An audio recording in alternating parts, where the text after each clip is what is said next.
Welcome to the Wiseco John Penton. We're out here for round number 9 of the 2017 AMS Oil GNCC Racing Series presented by Maxxis, an AMA National Championship. We're out here in Millfield, Ohio to see if Ricky Russell can go back-to-back wins.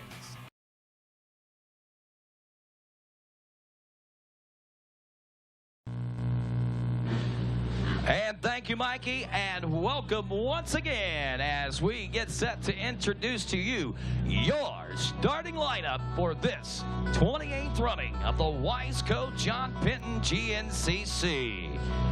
Rolling to the line first today is a 4-time GNCC champion, your current points leader, and he calls this place home.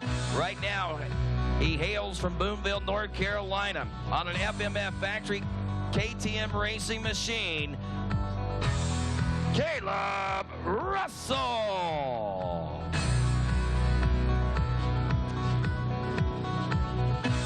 Rolling to the line second today. Also kind of calls this place home as well, just from across the river in Williamstown, West Virginia, on the number 989 Rockstar Energy Factory Husqvarna, Bad Thad Duval. Rolling to the line today, third. He's aboard the 514. He opened the season with the win at the Big Buck GNCC and has been a thorn in everyone's side since. From Penton, South Carolina on a KTM SRT KTM, Stu Baylor. Rolling to the line next, he is fourth in points. Fresh off his first ever GNCC win, aboard the number 212 from Duval, Washington, on an Infab and Pro Yamaha, taking it like a wrecking ball. He's rough, he's rowdy, Ricky Russell.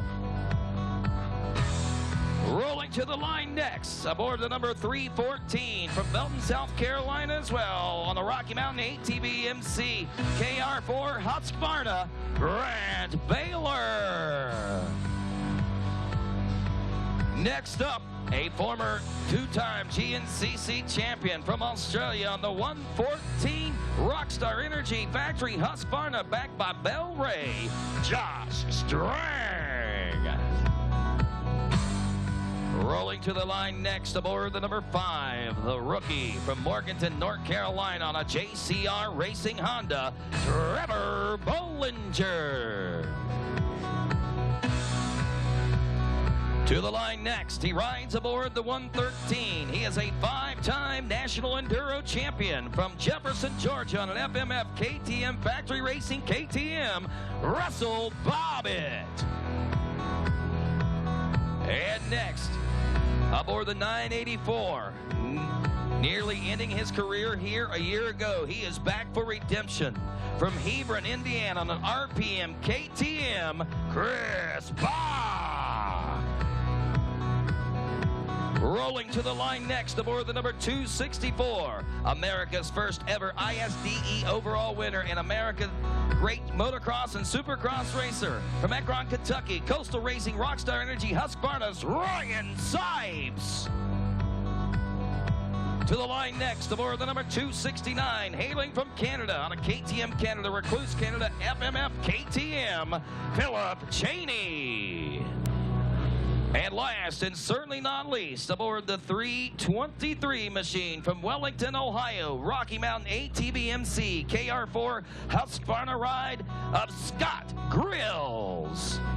And that, ladies and gentlemen, your starting lineup for this XC1 Pro class as we roll into the 28th running of the Wiseco John Penton GNCC, as the race fans gather around this starting line right now, and our hearts all begin to pound in anticipation of what this final race before the summer break will bring. Will we have a new points leader at the end of the day? Will Caleb Russell be able to find his way back to the center of the box?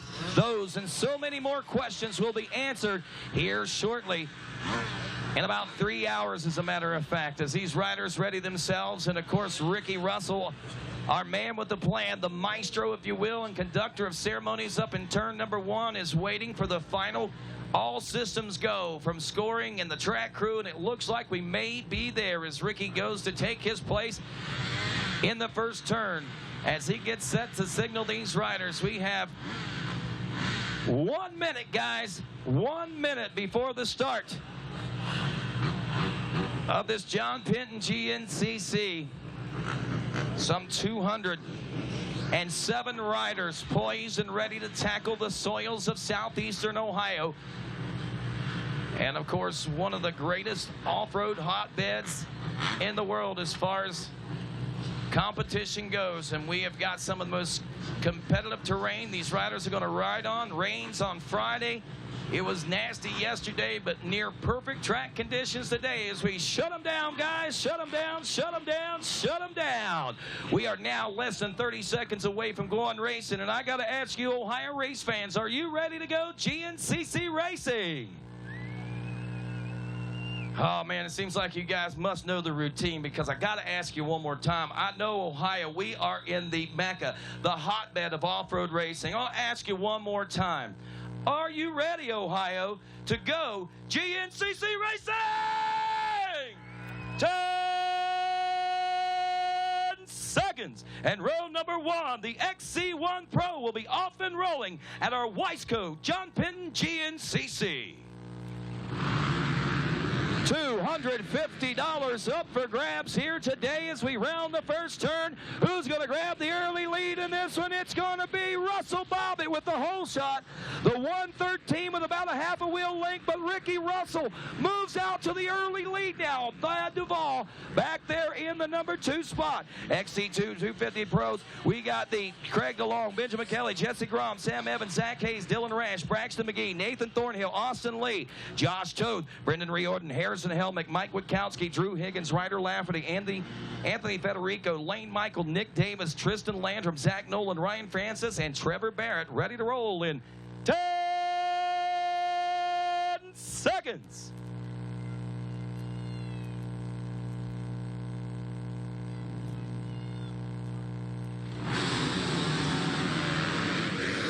Sounds like somebody might have got a little eager on the start there. Started that machine up early, but right now out front, it's the, 214. Stealing the 74. Harrison Helmick might get credit for the whole shot, but he went way wide. Lost that lead right off the bat as we go to the FMF XC3 125 Pro-Am. Jack Edmondson, Jason Thomas, Devin Welch, Josh Yankins, Mark Horesco, Hunter Neworth, and Jaron Williams. All attention turning once again back to Ricky Tower as we ready ourselves and ready to go in 10 seconds for the XC3.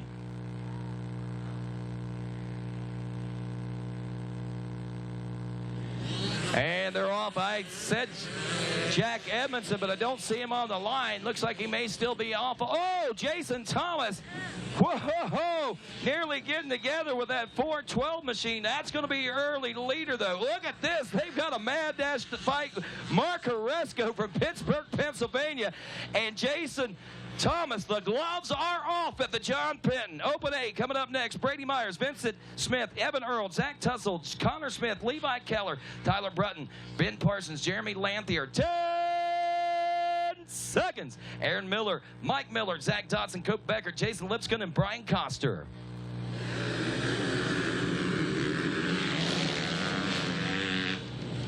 So here we go. It's the 85. 185, I believe that would be Levi Keller out of Bainbridge, Ohio, grabbing the early lead in this one. I believe he is an OXCR man, if I'm not mistaken. 200A class. Cash Jacobs, Brody Johnson, Eli Childers, Johnny Manera, Bryce Merrill, Dakota Sims, Nathan Davis, Hank Hayes, and Hunter Reimer ready to roll. 10 seconds.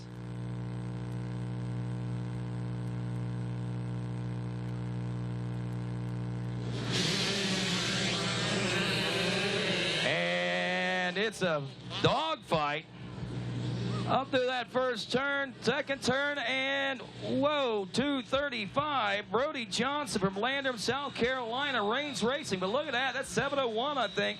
Hunter Reimer, they're duking it out. 258 class coming up next. Jesse Ansley, Chase Hayes, Brewer Cawley, Eric Douglas, Zachary Hugel, Matt Davis, Anthony Tavani, Alex Teagard, Nathan Rector, Josh Farrell. 10 seconds. Jake Walters, Matthew Keever, Tyler Martin, Jonathan Johnson, and Cody Barnes.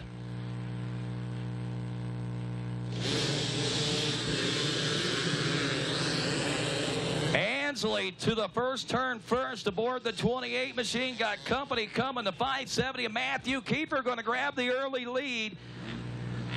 And right back at it, he and Ansley are going. It's another gloves-off war going between these guys. Four-stroke A-Lights class. Colin Keegan, Hunter Williams, Justin Murphy, Connor Keegan, Jay Snopp, Joshua Lee, Ryan Slopko, Russell Smith, Tucker Gillespie, Brendan Poling, Cole Madison, Tyler Braniff. 10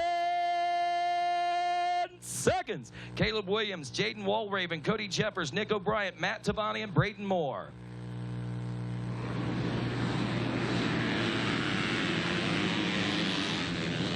Around the first turn, getting it sorted out. 210, Josh Lee, man, he is way out there right now. A couple bike lengths as he will open up with the early lead. Senior A40 plus class, shotgun Sean Remington, Frank Tussle, Christian Broombaugh, Michael Smith, Larry Sylvia, Jeffrey Odell, and Jeremy Dexter. Senior A40 plus in 10 seconds.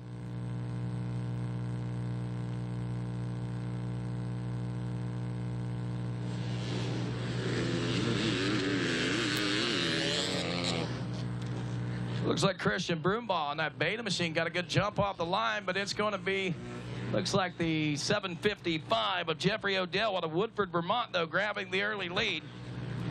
Vet A30 plus class, Joe Marr, Sam Forrester, Jared Hoffman, Louis Olean, Ryan Burkfield, and Bill Zavendi. 10 seconds.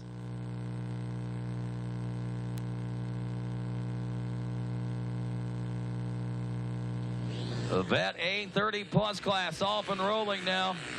Larry Olean getting a good jump, but looks like he has also got company at the same time as we roll into that second turn. 134, Jared Hoffman. Get credit for what they call the hole shot, but can he hang on to the lead? That's going to be the big question, that Vet A class. Junior AB 25 plus.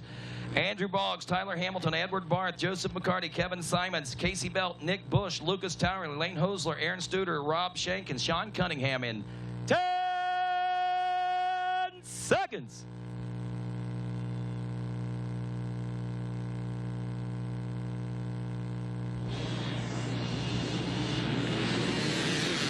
Wow, Sean Cunningham must be riding a rocket, man. He came off that line, ripped up through that first turn, and now down to the second turn with about a bike length lead over everyone else in the field.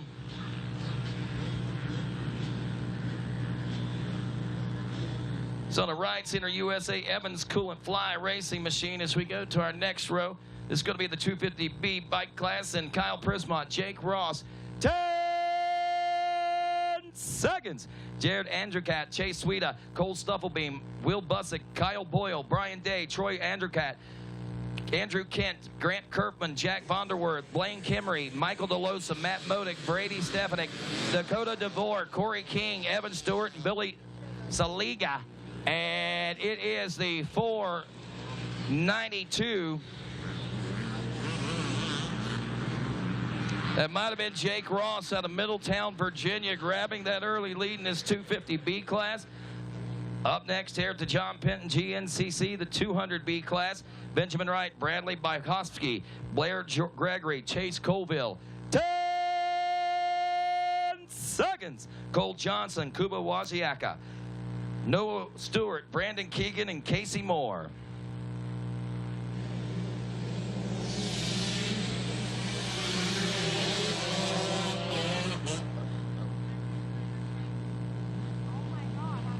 I don't know.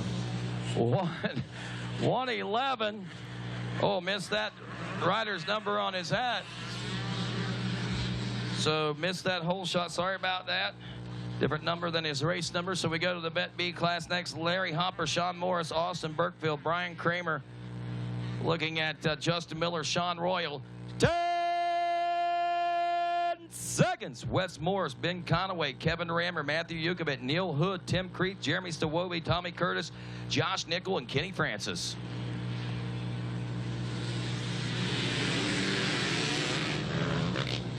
Kenny Francis out of Millersport, Ohio. Got the all-black bike out there, the Intimidator, if you will. A Porte Flamingo backed ride. Don't know what that means, but go, Flamingo, go. Open bike, open B, I mean. This is Tyler Soriano, James Harshberger, Jacob Pritt, Dominic Jarvis, Steven Schonkweiler, Cody Stevens. 10 seconds. Brian Schell, Jacob Barnes, Braden Sylvester, Colton Joyce, Matt Bruffy, Corey Jordan, Brandon Mullins, Cole Shiflett, and Brian Flowers.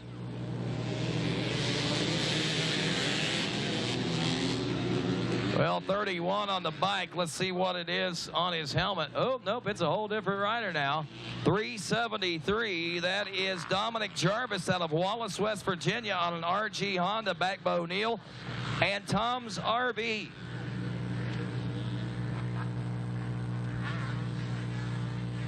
And Senior B, 40-plus class, I believe, will be our next in 10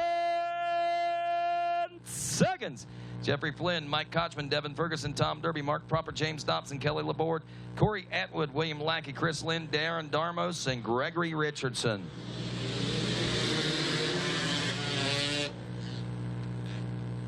Around the first turn now, down into the second turn as they head. It is a drag race. It's the 676 and the 748. Kelly Laborde and Corey Atwood. Laborde on the 676, Atwood on the 748 as they go at it tooth and nail. Our final row to start here today, the four-stroke B Light, Zach DeWurst, Bolton B. Roth. 10 seconds. Joe Spivey, Kevin Weber, Michael Nutter, Adam Parker, Sean Cochran, Michael Tetlow, Eric Ross, Stephen Peters, Andrew Tinker, and Hunter Scott.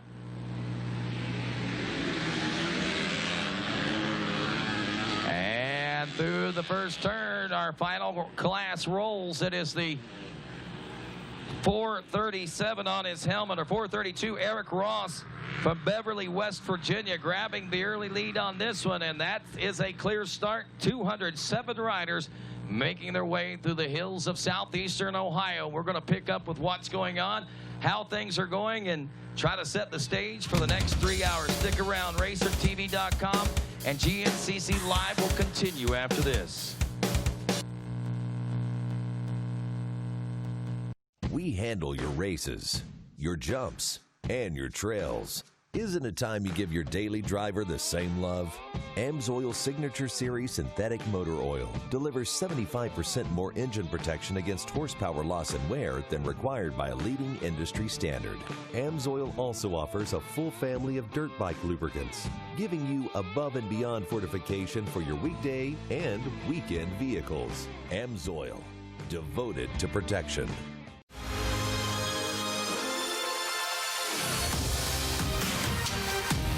As riders and racers, we understand the need to get quality parts, apparel, and accessories fast. We have the horsepower of multiple warehouses to make sure your gear, OEM parts, or accessories make it to your door quickly. Check out our easy-to-use website and experience customer service that takes the whole shot. RockyMountain8VMC.com. Get ready.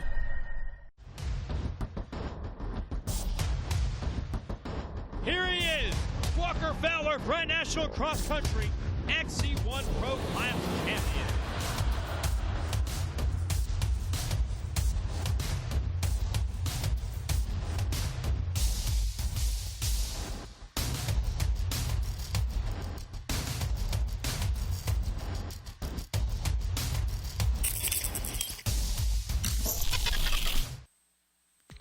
And welcome back to GNCC Live. I'm Mikey Waynes, and I'll be joined in a moment with Rodney Tomlin, as well as Johnny G, Johnny Gallagher, Mr. GNCC himself. We are out here for round number 9, the Weisco John Penton here in Millfield, Ohio. And I can't believe it, man. Round number 9 for the 2017 AMSOIL GNCC Racing Series presented by Maxxis. And welcome to GNCC Live. Again, beautiful John Penton, absolutely beautiful facility. You're getting a good look at it right now. Look at those picturesque clouds out there just over the rolling hills there, just past the iconic motocross track there. We've got a, the GoPro Sky Cam. Check that out. That's good stuff right there. So getting a look here at some of the race fans anxiously awaiting the arrival of the riders.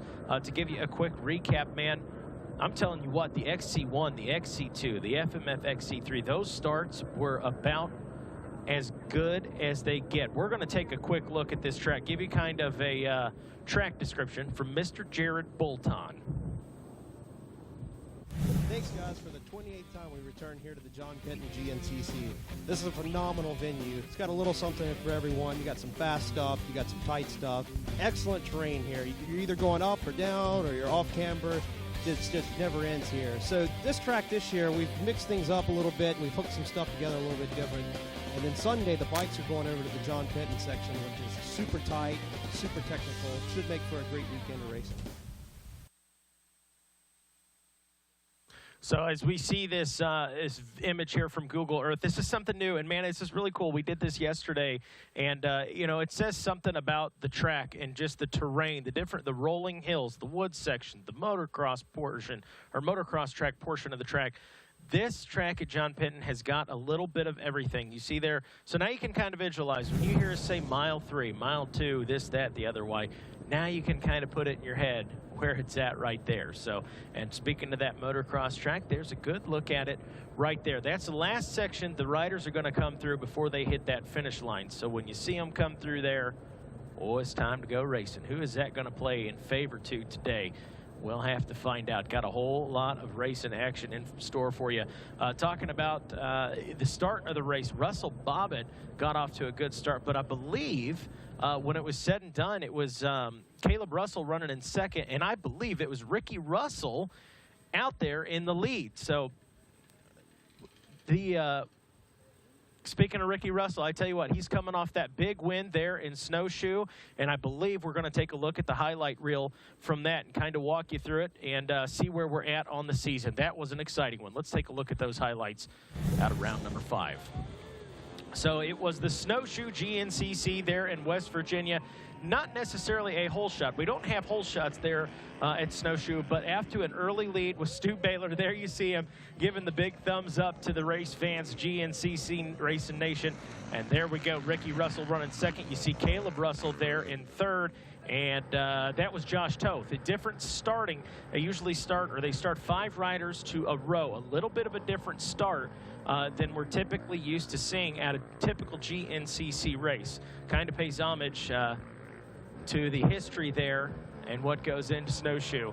And you can just, I mean, that's just a perfect example. These are not B or C riders. These are our pro guys. And you saw Stu Baylor there struggling to get through that section. A lot of, touching the ground with the heels and whatnot. And now we've got passes being made.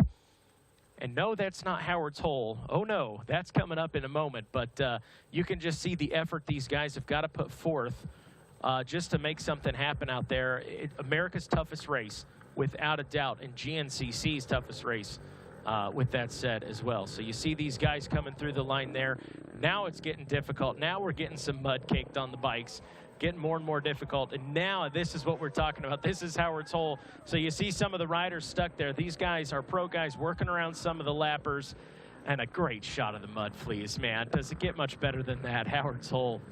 And they work through this section, and you can see the struggles these guys had to endure and battle throughout the day at Snowshoe, one of the most iconic races in the series. The big story, or one of the big stories, not the biggest, but certainly one of the big stories out of this one was the fact that Josh Toth, out of the XC2, man, he finished out the race in the top 3, there we go, getting the fist bump. Ricky Russell taking the big win out there. First win of the season for Ricky Russell, and Josh Toth cracking into the top 3 as well.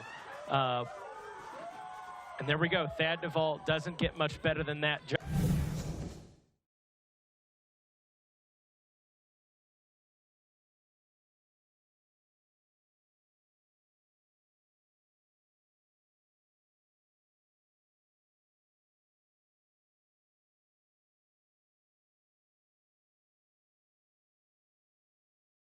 Ricky Russell and Josh Toth. Yeah.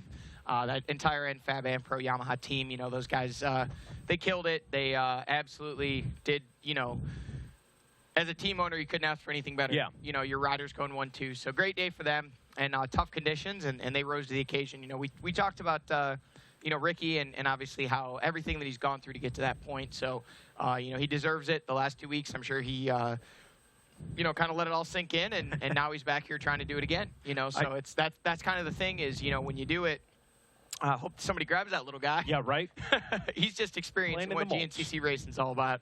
Once they got some bikes coming, they'll grab him up and put him in a safe way. But yeah, you know, when you experience that feeling, the biggest thing is you just kind of want to do it again. It's a great feeling, you know, to be the best of the best at something. And you know, Ricky proved at Snowshoe that on that day in those conditions, you know, he was the man. Yeah, it's kind of funny. So on Friday when we're setting up, I'm out there setting up speakers near Pro Row, and I hear someone's talking to Ricky, and he's like, man, my social media has blown up. I don't think I've ever gotten so many followers and direct messages in this. And I'm not sure who it was, but they said, man, all you had to do was win. Yeah. And he's like, oh, yeah, that's simple. You know, like, yeah, that's all it was, you know. Yeah, absolutely. You know, it's after the X Factor, it was pretty crazy. I mean, I basically just had to more or less just set my phone and computer aside for a few days because at the time when it happened, we were actually supposed to be racing here 6 days later, or 7 days later. So, you know, it was pretty gnarly trying to get home, get everything cleaned. We had, you know, between myself and Becca, we had 2 junked bikes that had, you know, the motors were junked, everything was junked, and I'm the guy that gets to remedy that situation as well. So it was pretty wild, just kind of set everything aside. And then once I actually came back to it on Wednesday, I believe it was, once they made the call to go ahead and, you know, reschedule this race, which, you know, to all the haters that have had negative things to say, take a look at this racetrack. I mean, absolutely phenomenal conditions. The rain that we had on Thursday and Friday did nothing but make this place absolutely epic for, you know, racing conditions. So, you know, everybody that had negative things to say about, oh, it was going to be 1,000 degrees and, oh, it was going to rain, it was going to be terrible. You know, we got so much rain here on Thursday and Friday. The track could not be more perfect. The weather could not be more perfect. So GNCC and, you know, Racer Productions obviously made 100% the right decision rescheduling this event. And, you know, it's been a good weekend so far. Yeah. You know better than anybody else, but from what I've heard, this is my first time out here at John Penton, obviously, but from what I've heard, man, it's been a dust bowl. It's either that or it's the opposite extreme where it's just a complete muddy mess. And I think if you were here Friday, you saw it and thought, okay, well, we're getting the muddy mess. But it seems to have tacked up pretty nice, and conditions look pretty ideal. I mean, what'd you see out there yesterday? Yeah, you know, I think so many people had a lot to say on social media, even on person on Friday, you know, because that was a lot of rain that came in. Oh, yeah. You know, that storm was pretty intense. I was actually about 30 minutes away from here at Becca Sheets and Tyler Roschert's house, and we were actually planning on coming here, and I looked at the sky, and we were going to do some riding and then come here, and I said, I don't think we're riding today, and she got geared up. We were going to go try and ride, and the winds kicked up, and I wasn't here. Like I said, it was about 30 minutes away from here, 45 minutes away from here in Circleville, but they said it was the same storm cell that came through, and, you know, super high winds, just tons of rain coming down. And, you know, again, social media blows up. People start texting, oh, they're going to cancel it. And I was like, man, you guys don't understand how this property works. It drains super well, you know, so it's been dry. It was actually really dusty last week here, so it soaked it all in. And, you know, yesterday, the 10 a.m. race, I think those guys would argue that not argue, but they would state that it was a little bit muddy. And speaking with Tracy Pickens and several of the morning race riders, you know, they said the first 2 laps were just terrible. I mean, just slime and muck, and everything was sticking to them. But then after that, once they got that blown off, you know, the track conditions have just continued to improve throughout the weekend. This place is always super slick, though, this Ohio hard pan clay. When you get it wet or even when it's dry, it's really slick. So that rain and the fact that it was so dry and the ground was so baked hard, what we're seeing is the track is kind of broken up. I'd call it 70-30. 70% of it is what, as a quad guy, I would call it good dirt. Most of the dirt bike guys would argue with me and say that there is no good dirt in the state of Ohio. But it's clay, and it stays together well, and it's got a decent amount of grip in it. You know, it's a raceable track, so that's 70% of it. The other 30% of this track is an ice skating rink, but it's always that way. It's just the rock here and the dirt here is crazy. There's just no grip in it whatsoever. A lot of guys doing a lot of different things this weekend, from, you know, the ways that they prep tires, and talking with some of the bike guys the last couple of days there. A lot of them are changing gearing so they can run a taller gear and be able to pull it. and to get the RPMs on the machine down to try and get a better hookup and more traction.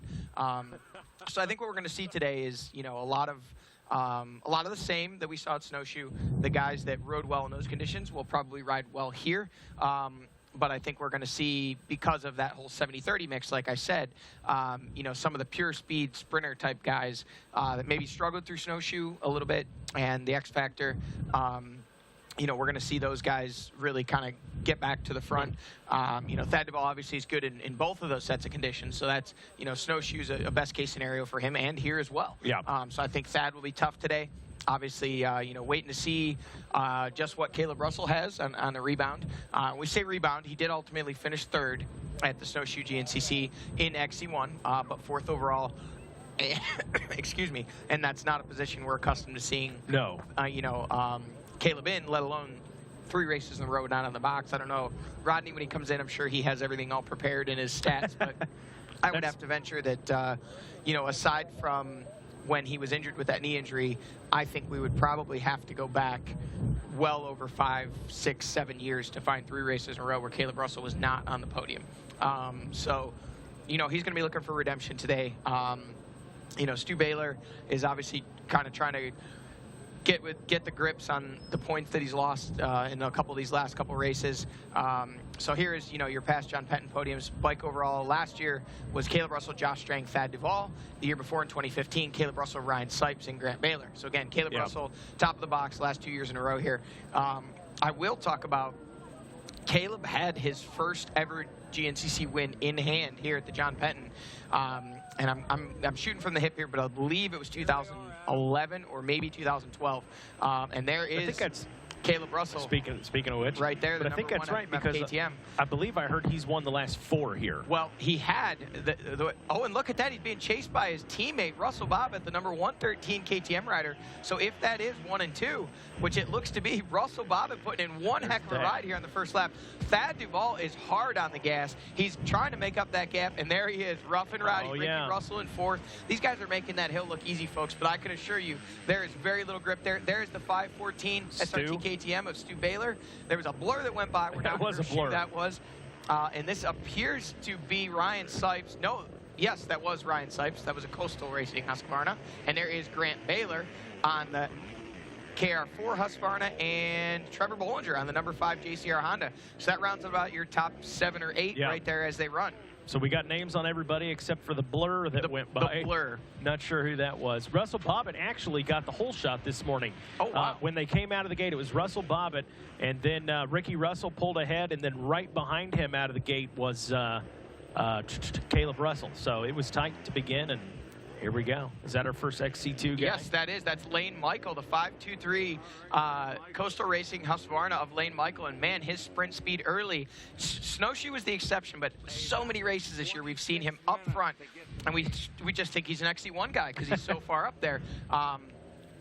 I'm thinking possibly that other XC1 rider that we did just see the blur on may have been, it looked like a fairly tall rider. That could have been the 984 of Chris Bach. I'm not certain, but the colors look to be right. And so now we wait and look at the gap that Lane Michael has pulled on second place in XC2. You know, we've talked about this so many times.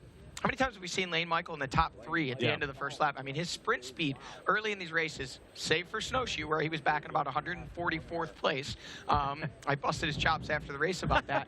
But, you know, save for that event, he's really been up front and charging at a lot of these GNCCs on the first lap. And, wow, this is one heck of a gap. You got to wonder, maybe a bottleneck came into play Possible, because now we're getting a chunk of riders. That is Philip.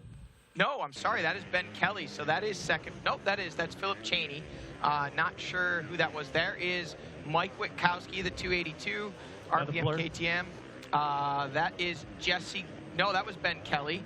And that looked like possibly another one of the Coastal Racing Husqvarnas. There is Josh Toth.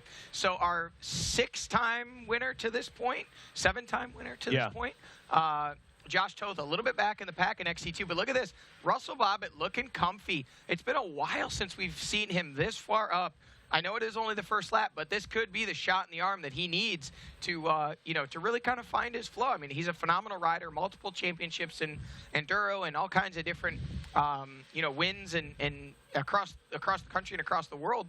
But he's kind of never really recently hasn't been able to find his grips here on GNCC Racing. There is Ryan Sipes. So this could be the ride that Bobbitt needs to kind of get a foothold and really be able to push up and make himself a podium contender. Who knows? Maybe knock his teammate off the podium for a win, or battle with Thad Duvall. I mean, if you think about it, it's been Thad Duvall and Caleb Russell's show the last several races, except for the last 3, where Caleb has been obviously having some issues and off the podium.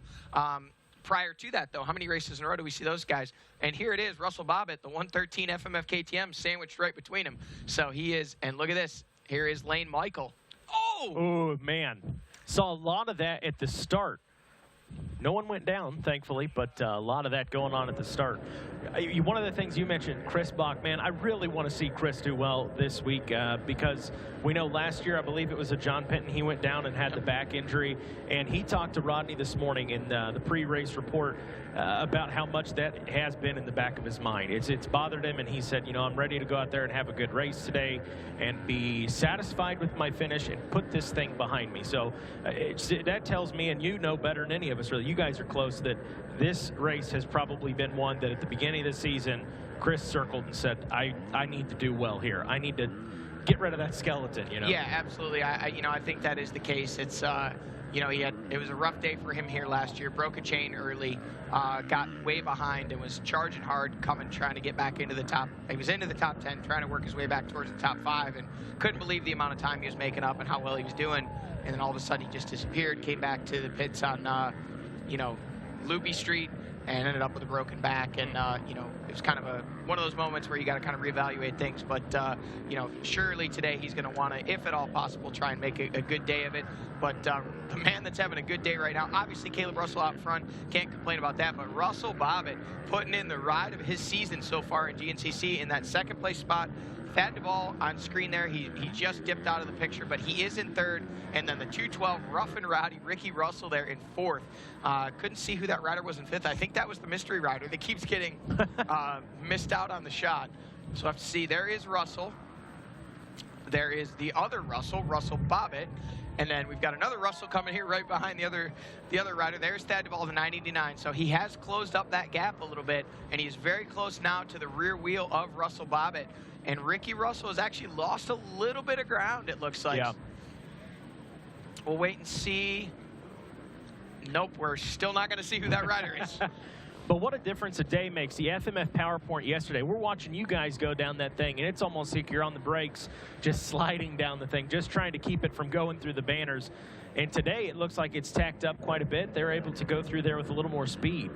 Yeah, absolutely. And as we refresh our screen here, we should get to see exactly where Lane Michael is on corrected time. And I believe he might be in the top 5, possibly. All right, now waiting for the scoring system to catch up with itself. But, man, no, that's all right. 4th. Oh, there we go. 4th overall. Yep, 4th overall from the XC2 Pro class and that 250 class. This is good news for Lane Michael. We've been seeing this type of stuff, these glimpses early on and sometimes late on. But honestly, right now, I have to think the conditions, the track, the style track, this could lend itself to maybe a good finish to this part of the season for Lane Michael, give him something to really strive for whenever we come back for the last 4 rounds. And if we look at those lap times, Rodney, with a 30-minute, 30-second lap time, he is only 11 seconds out of the second place overall position and only, what would that be, 17 seconds out of the lead. So, and keep in mind, he's been doing that by himself. He hasn't had anybody to pace off of. So as he works up, so okay, here we are. We're finding out who those riders were. So there's Sipes, there is Josh Strang, and there was another rider there I missed, but we'll look and we'll see. Looks like maybe Chris Bach was in there. Yeah. So that, and Ryan Sipes, Chris Bach, Trevor Bollinger, Grant Baylor. So a little bit of shuffling since we saw those guys last. Baylor was a little bit further up. Looks like he dropped back a few positions, but that's a pretty slick section of the track that they just came through, so it's possible to wash your front wheel. Right. One thing that I noticed yesterday, we were starting to see the track slick up a little bit. You were out earlier this morning. I also heard radio reports and heard some of the podium speeches that they said that after a lap or two, things really started to tack up. It was real slick early this morning, but things started to tack up. Is that what you noticed while you were out there earlier, Johnny? Yeah. Yesterday things we were just, mentioning kind of how the track has evolved throughout the course of the weekend. And it has been you know, it has been really slick, but it's kind of tacked up. And there's Lane Michael on screen. Now we switch to our XC1 and overall leader, Caleb Russell, as he comes into the famed John Penton mulch pile. I tell you what, this thing is quite a bit tamer this year than it has been in years past. We've seen it to where it's absolutely brutal. Look at this. Thad Duvall with an inside line. He's trying to square up Russell Bobbitt, making a run, but not quite enough to make the pass there. But I'll tell you what, I think we're going to see some serious heat from Thad Duvall coming here on Russell Bobbitt in the next couple of miles. He wants a shot at Caleb Russell, and he wants it now. Man, I tell you, I got to take my hat off to Russell Bobbitt, man. He has seriously been making some headway here in GNCC racing. You know, he's been known as a visiting rider for so long, and he's actually he is dedicated to this championship here in 2017. And you know, he's been known as a national enduro rider, 5-time national champion. It's kind of hard to place him here, but we're seeing that he is starting to find his legs in GNCC. Look at this. Sipes are on the outside of Stu Baylor. Sorry, I didn't mean to cut you off. Right. He was setting that up in the mulch pile. You could see, we know Ryan Sipes, you know, world-class motocross speed and also ISD individual gold medalist 2 years ago. He's got that sprint speed in the fields, but you know, Stu Baylor is no slouch, obviously. He's a rider. There is Craig DeLong, another one of our XC2 riders. We'll check in on that class here in just a moment. There is Josh Toth right in front of him with that high-vis Camelback, and that is we've got a rider who must have started early in that XC2 class, and he was just assessed a 30-second penalty, number 945. That is one of the Reigns Racing University riders. Can't remember his name, but we can get it pulled up. Harrison Helmick, I believe, is who it was, if I'm not mistaken.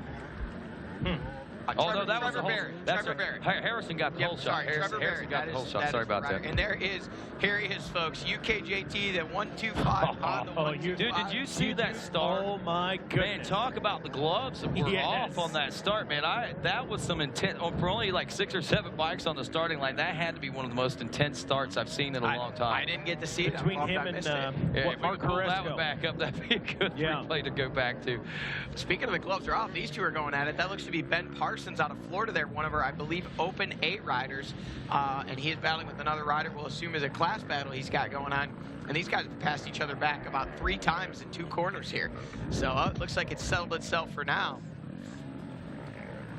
Can't catch a number on that other rider just yet, but these guys are hard on the gas. He trains with Thad Duvall during the week, so as he's making passes, trying to work his way up within his class, Thad Duvall's making passes, trying to work his way up to lead in the overall.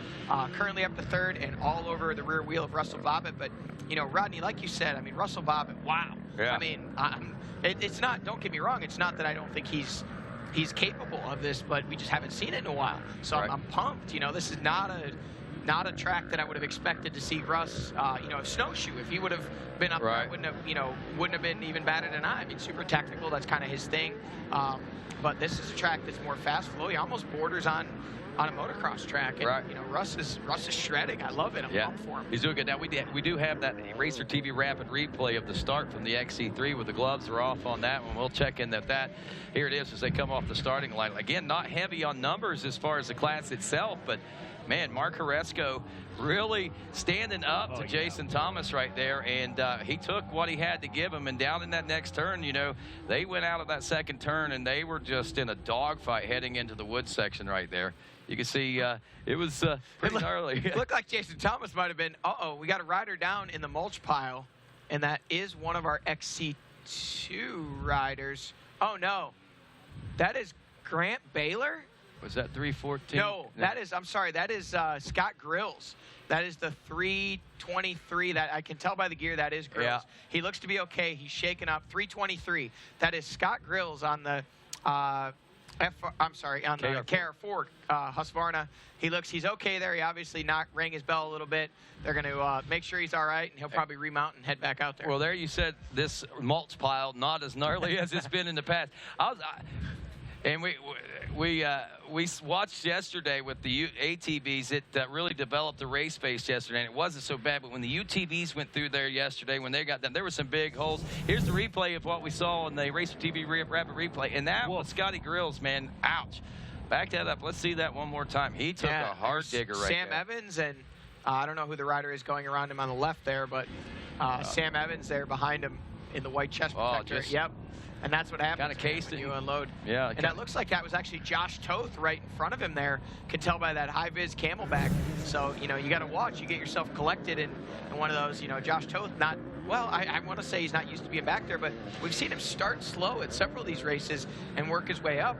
And, you know, he somehow seems to always find his way to the front later in the race. Caleb Russell, Russell Bobbitt, Thad Duvall, 1, 2, and 3. Lane Michael from the XC2 is 4th overall. And Ricky Russell, Rough and Rowdy, the Wrecking Ball, rounds out the top 5. GNCC Live continues after this. We handle your races, your jumps, and your trails. Isn't it time you give your daily driver the same love? AMSOIL Signature Series Synthetic Motor Oil delivers 75% more engine protection against horsepower loss and wear than required by a leading industry standard. AMSOIL also offers a full family of dirt bike lubricants, giving you above and beyond fortification for your weekday and weekend vehicles. AMSOIL, devoted to protection.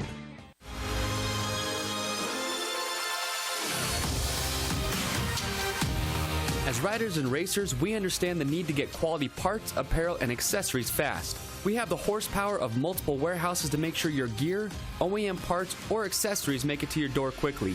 Check out our easy-to-use website and experience customer service that takes the whole shot. RockyMountainATVMC.com. Get ready.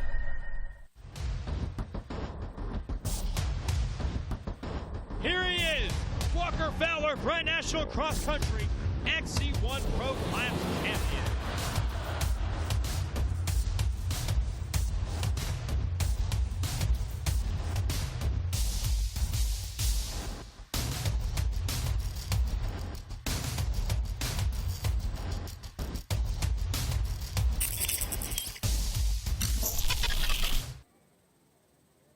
And welcome back to GNCC Live here from Millfield, Ohio. The Wiseco John Penton GNCC. It's round 9 of the 13-round AMSOIL GNCC series, and of course our 28th running of the longest-standing GNCC now on the circuit and schedule. And again, Johnny Gallagher here with myself, Rodney Tomlin, of course Mikey Waynes from out of Indiana, the voice of Indiana, if you will, and now the nation in GNCC racing.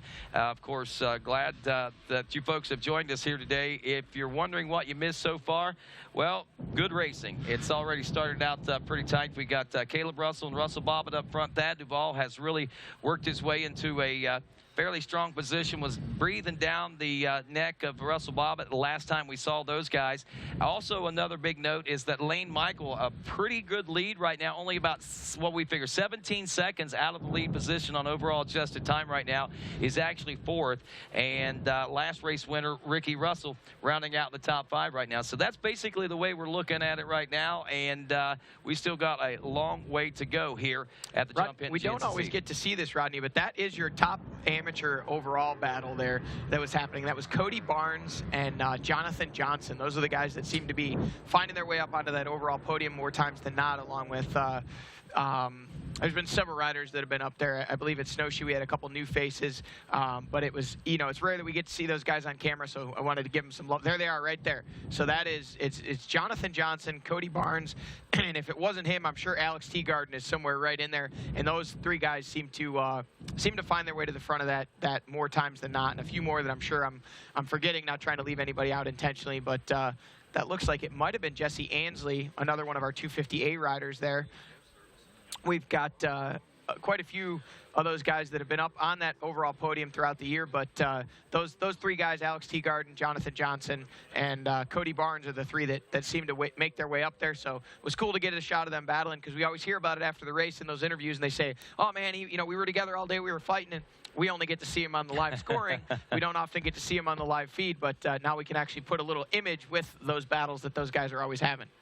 Yes, most definitely, and those are the rising stars of GNCC as well. You know, we talk about them a little now, but I think in the future we're going to be talking a lot about them, and the way that these kids are coming up through the ranks right now, rightfully so. There's a lot of competition, and the talent pool, we think it's deep now. It's only getting deeper. I was talking with somebody earlier today, and I mentioned, you know, we are in a changing, I think an era of change in GNCC. We're starting to see a few things take place. It's getting getting kind of exciting. There's some unknown variables that I think that we're looking at here, and the growth of the future of GNCC, you know, is huge, and more folks are starting to focus on wanting to be a part of this. So, you know, we're in that growing era, if you will. It's not a bad change by no stretch of the imagination. It's only getting bigger. It's getting more prestigious and more recognized. Yeah, absolutely. You know, and it's kind of crazy to see as things cycle through.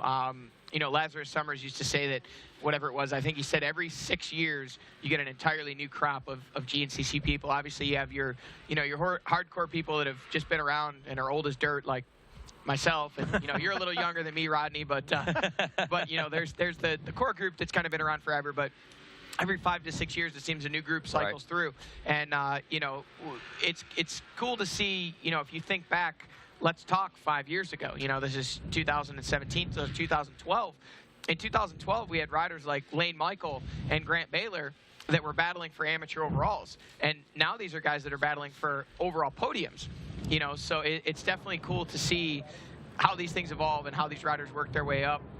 And, you know, it's crazy to think that riders that we're currently watching in the youth ranks will someday be up and battling for overall podiums and overall championships. And that just goes to show how old I am. You know, I can vividly remember Thad and Caleb battling on minis. You know, they were kind of never in that same class, but they were about a year apart, and they kind of chased each other through the mini ranks. They oftentimes were in the mini race together, but it would be one was on a 65, the other was on an 80. And then when they went to the, you know, the bigger classes, you know, Caleb was in the A classes when Thad was in XC2, and then when Thad moved up to XC1, Caleb was behind him. You know, Charlie Mullins, another one we watched ride minis, who is now retired. So I think, you know, when you start knowing riders when they were mini riders and remembering that vividly, and then those riders are retired, it's a sign that you're old, I guess. That's funny. Hey, just got a report off the racetrack, Johnny, that there's about 4 bike lengths separating Caleb Russell and Russell Bobbitt right now. Those guys real tight still, and it looks like I don't know what's gotten into Russell, man. These guys are very inspired. I don't know what's going on, because maybe Caleb's had a couple of races, a few races there where things haven't gone according to the Russell hustle plan, you know. But at the same time, man, these guys smell blood in the water, and they're going after it right now. But you know, we got to remember, we're back at the home stomping grounds of Caleb Russell. This is his family farm. He grew up here. Though he may not know the track any better than anybody else, he has to have a certain comfort zone that maybe be a little bit more than everyone else. Absolutely. You know, I mean, Caleb obviously has a little bit extra swagger coming into this place. I mean, he's won so many times here. We started to say, and then we kind of actually got sidetracked. He had his first win in hand here in either 2011 or 2012. Right. And Paul Whibley took it away. It's 2012, yeah. And took it away in the last corner, basically. He doubled a jump that Caleb had been jumping all day and didn't, because it was like 100 degrees. It was super hot. He was just starting to fade. You know, his mind was kind of going.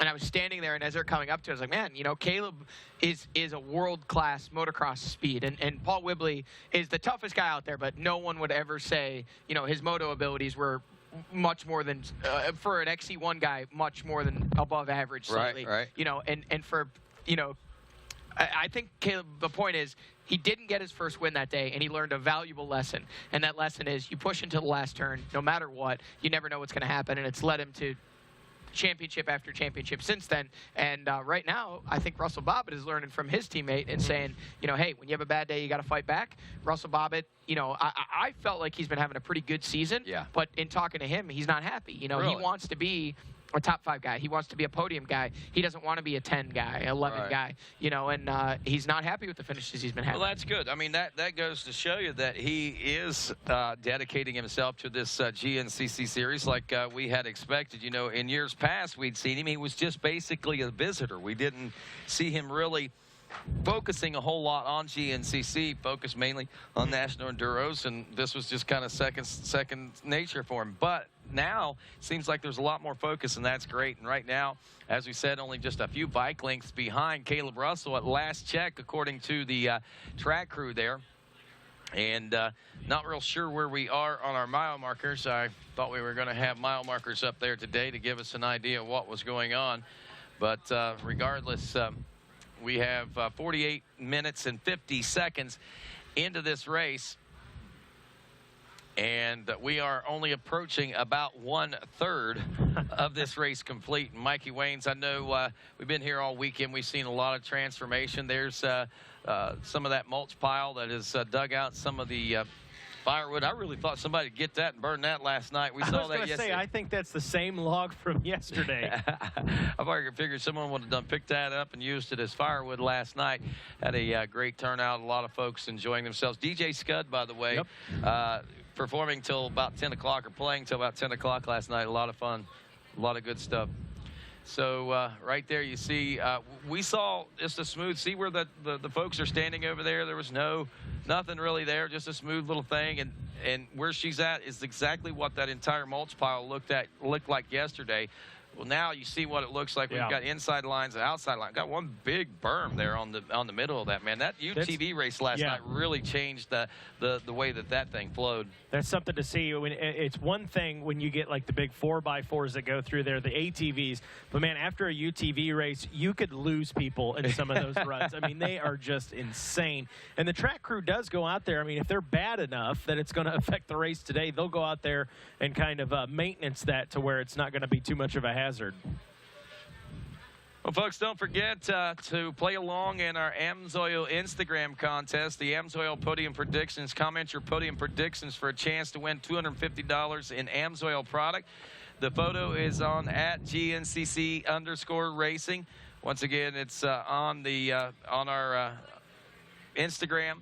It's on @_GNCC Racing. You find that, you comment on that. We'll pick a winner at the end of the show, $250 in AMSOIL product, and good luck to you. I mean, the good thing is you don't have to be right.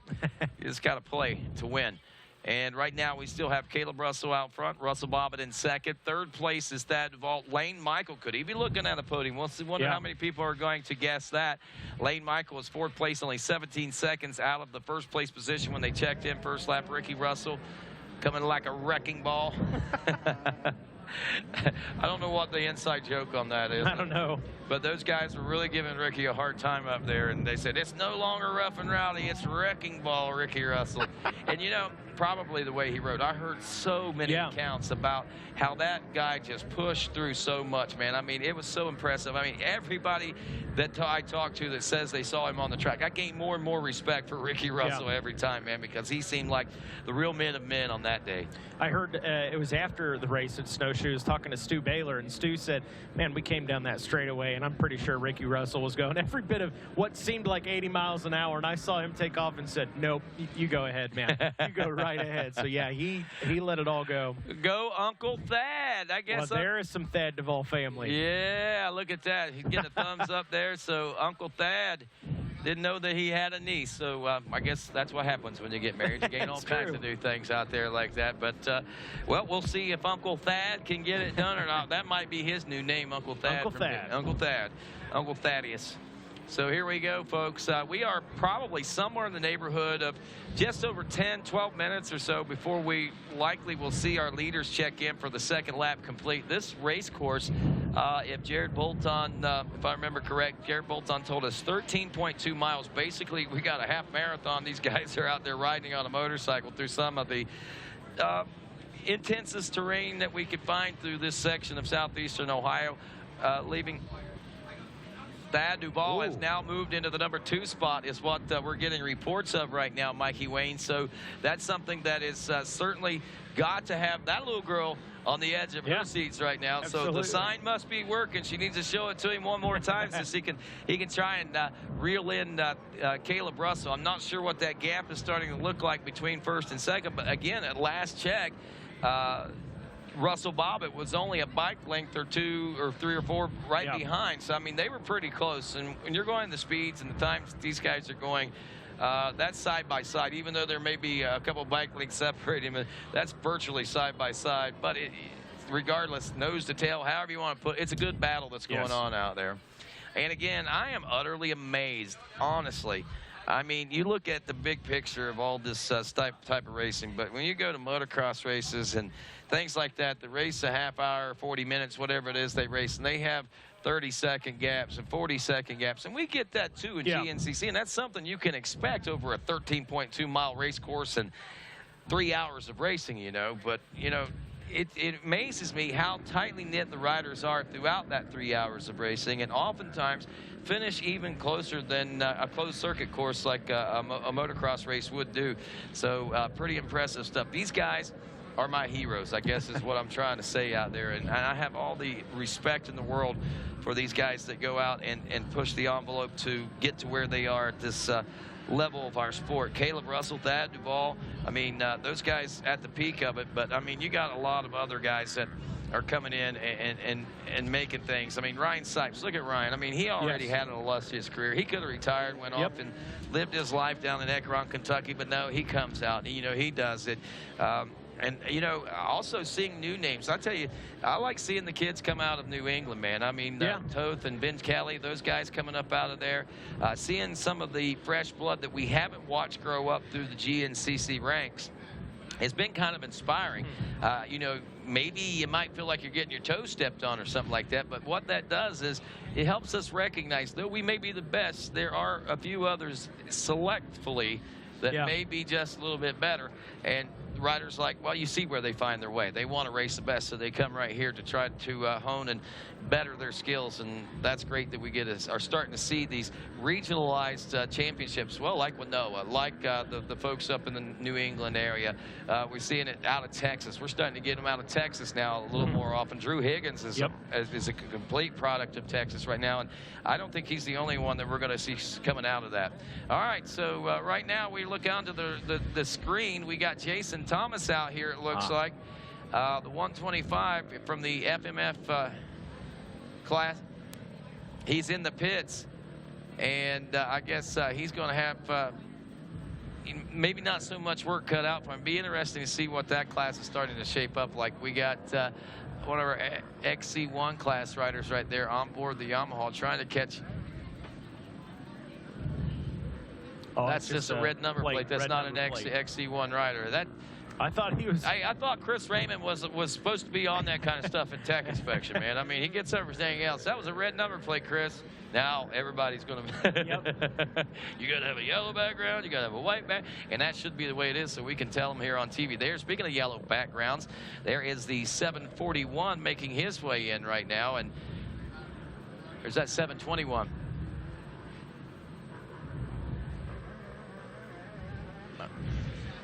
All right, but nonetheless, see, if you look at the number plates, if each class goes and does their backgrounds, it'll be a lot easier for race fans to be able to pay attention to who's what and what classes they're in out there. And hopefully we're going to see a lot more.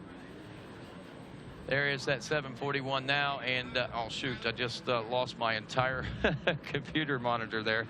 But it's kids like this, guys like this that are working their way up through the Corey Jordan that are working their way up through the ranks right now into the premier spots. You know, it's days like today that they go out and they ride their hearts out and try to make the best of the situations. And that's exactly what's going on.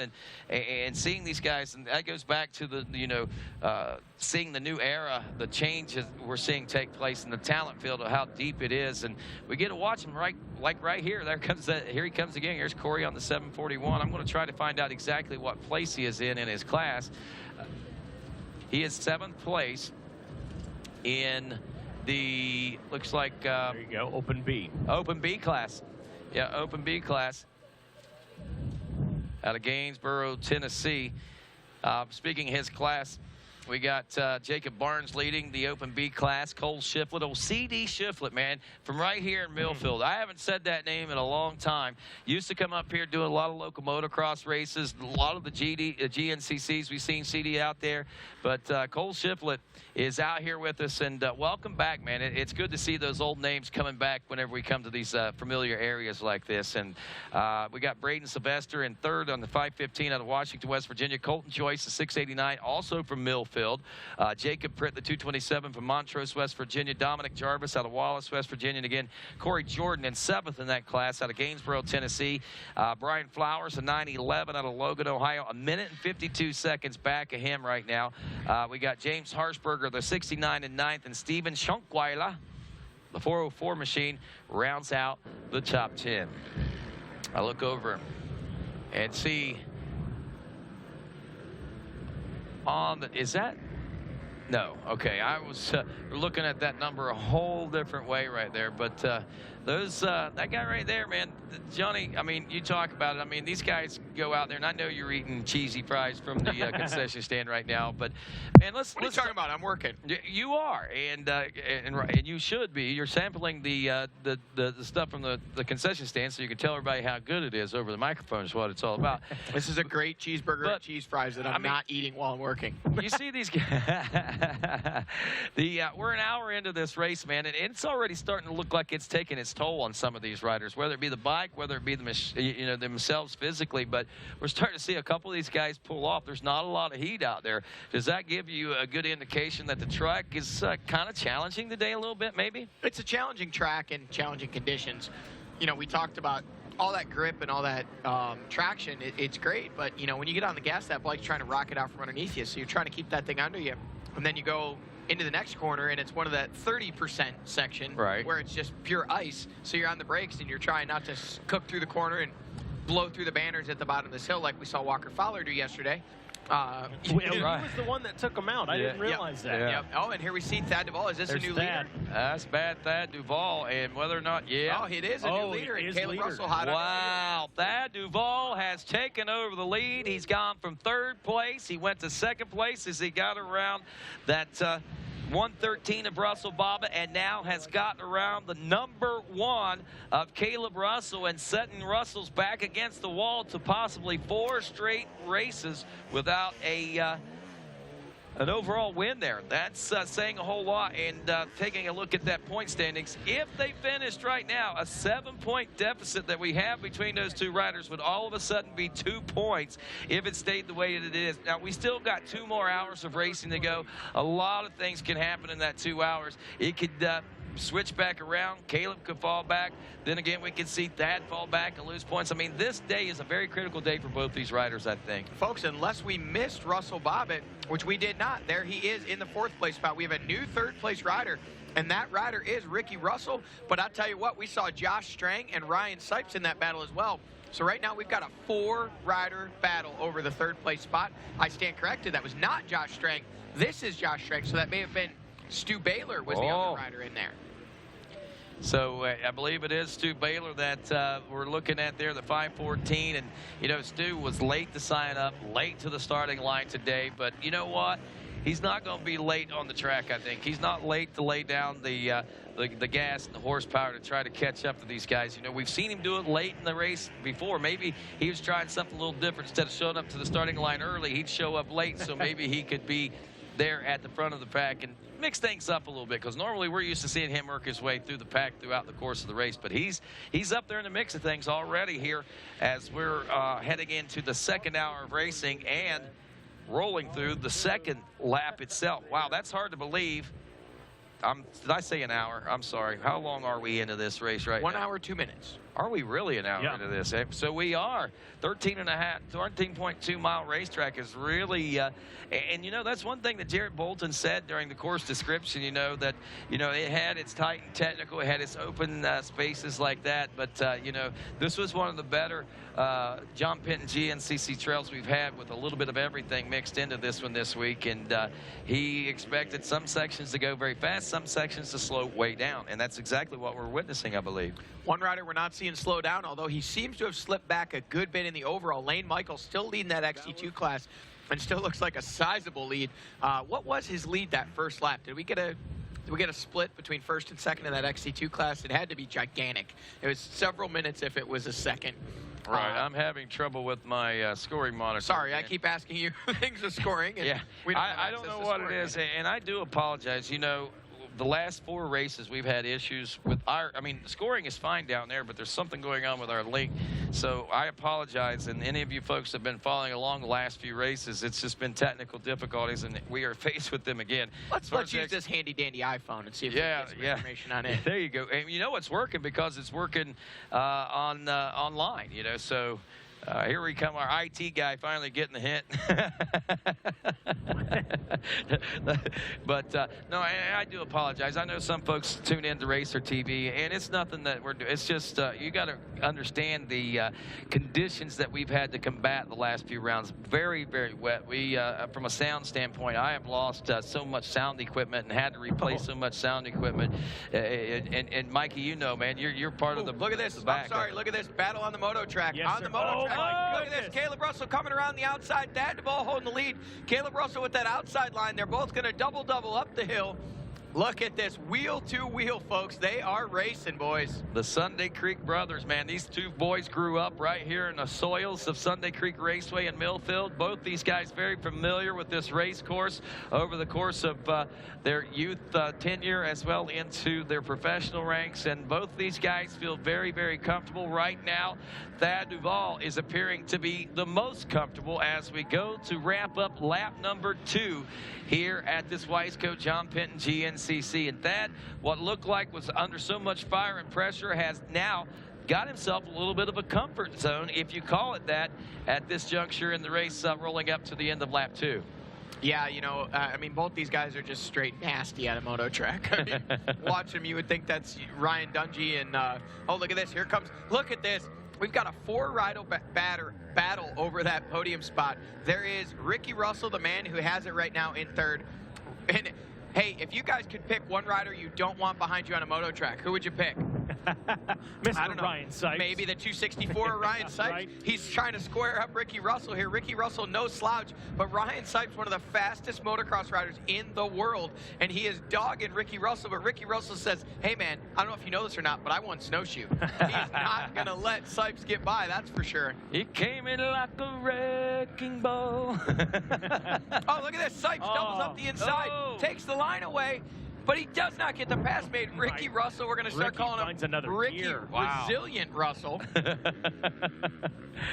Look at this, man. And that's saying something. Now, Ricky's got to get a big boost of confidence if he can hold off the 264 on this moto track like that, because I can tell you Ryan Sipes is not relinquishing any talent whatsoever as he's laying it all out there trying to get around the 212 machine. And I think we as race fans are getting to witness some of the best racing we may have the opportunity to witness here in 2017.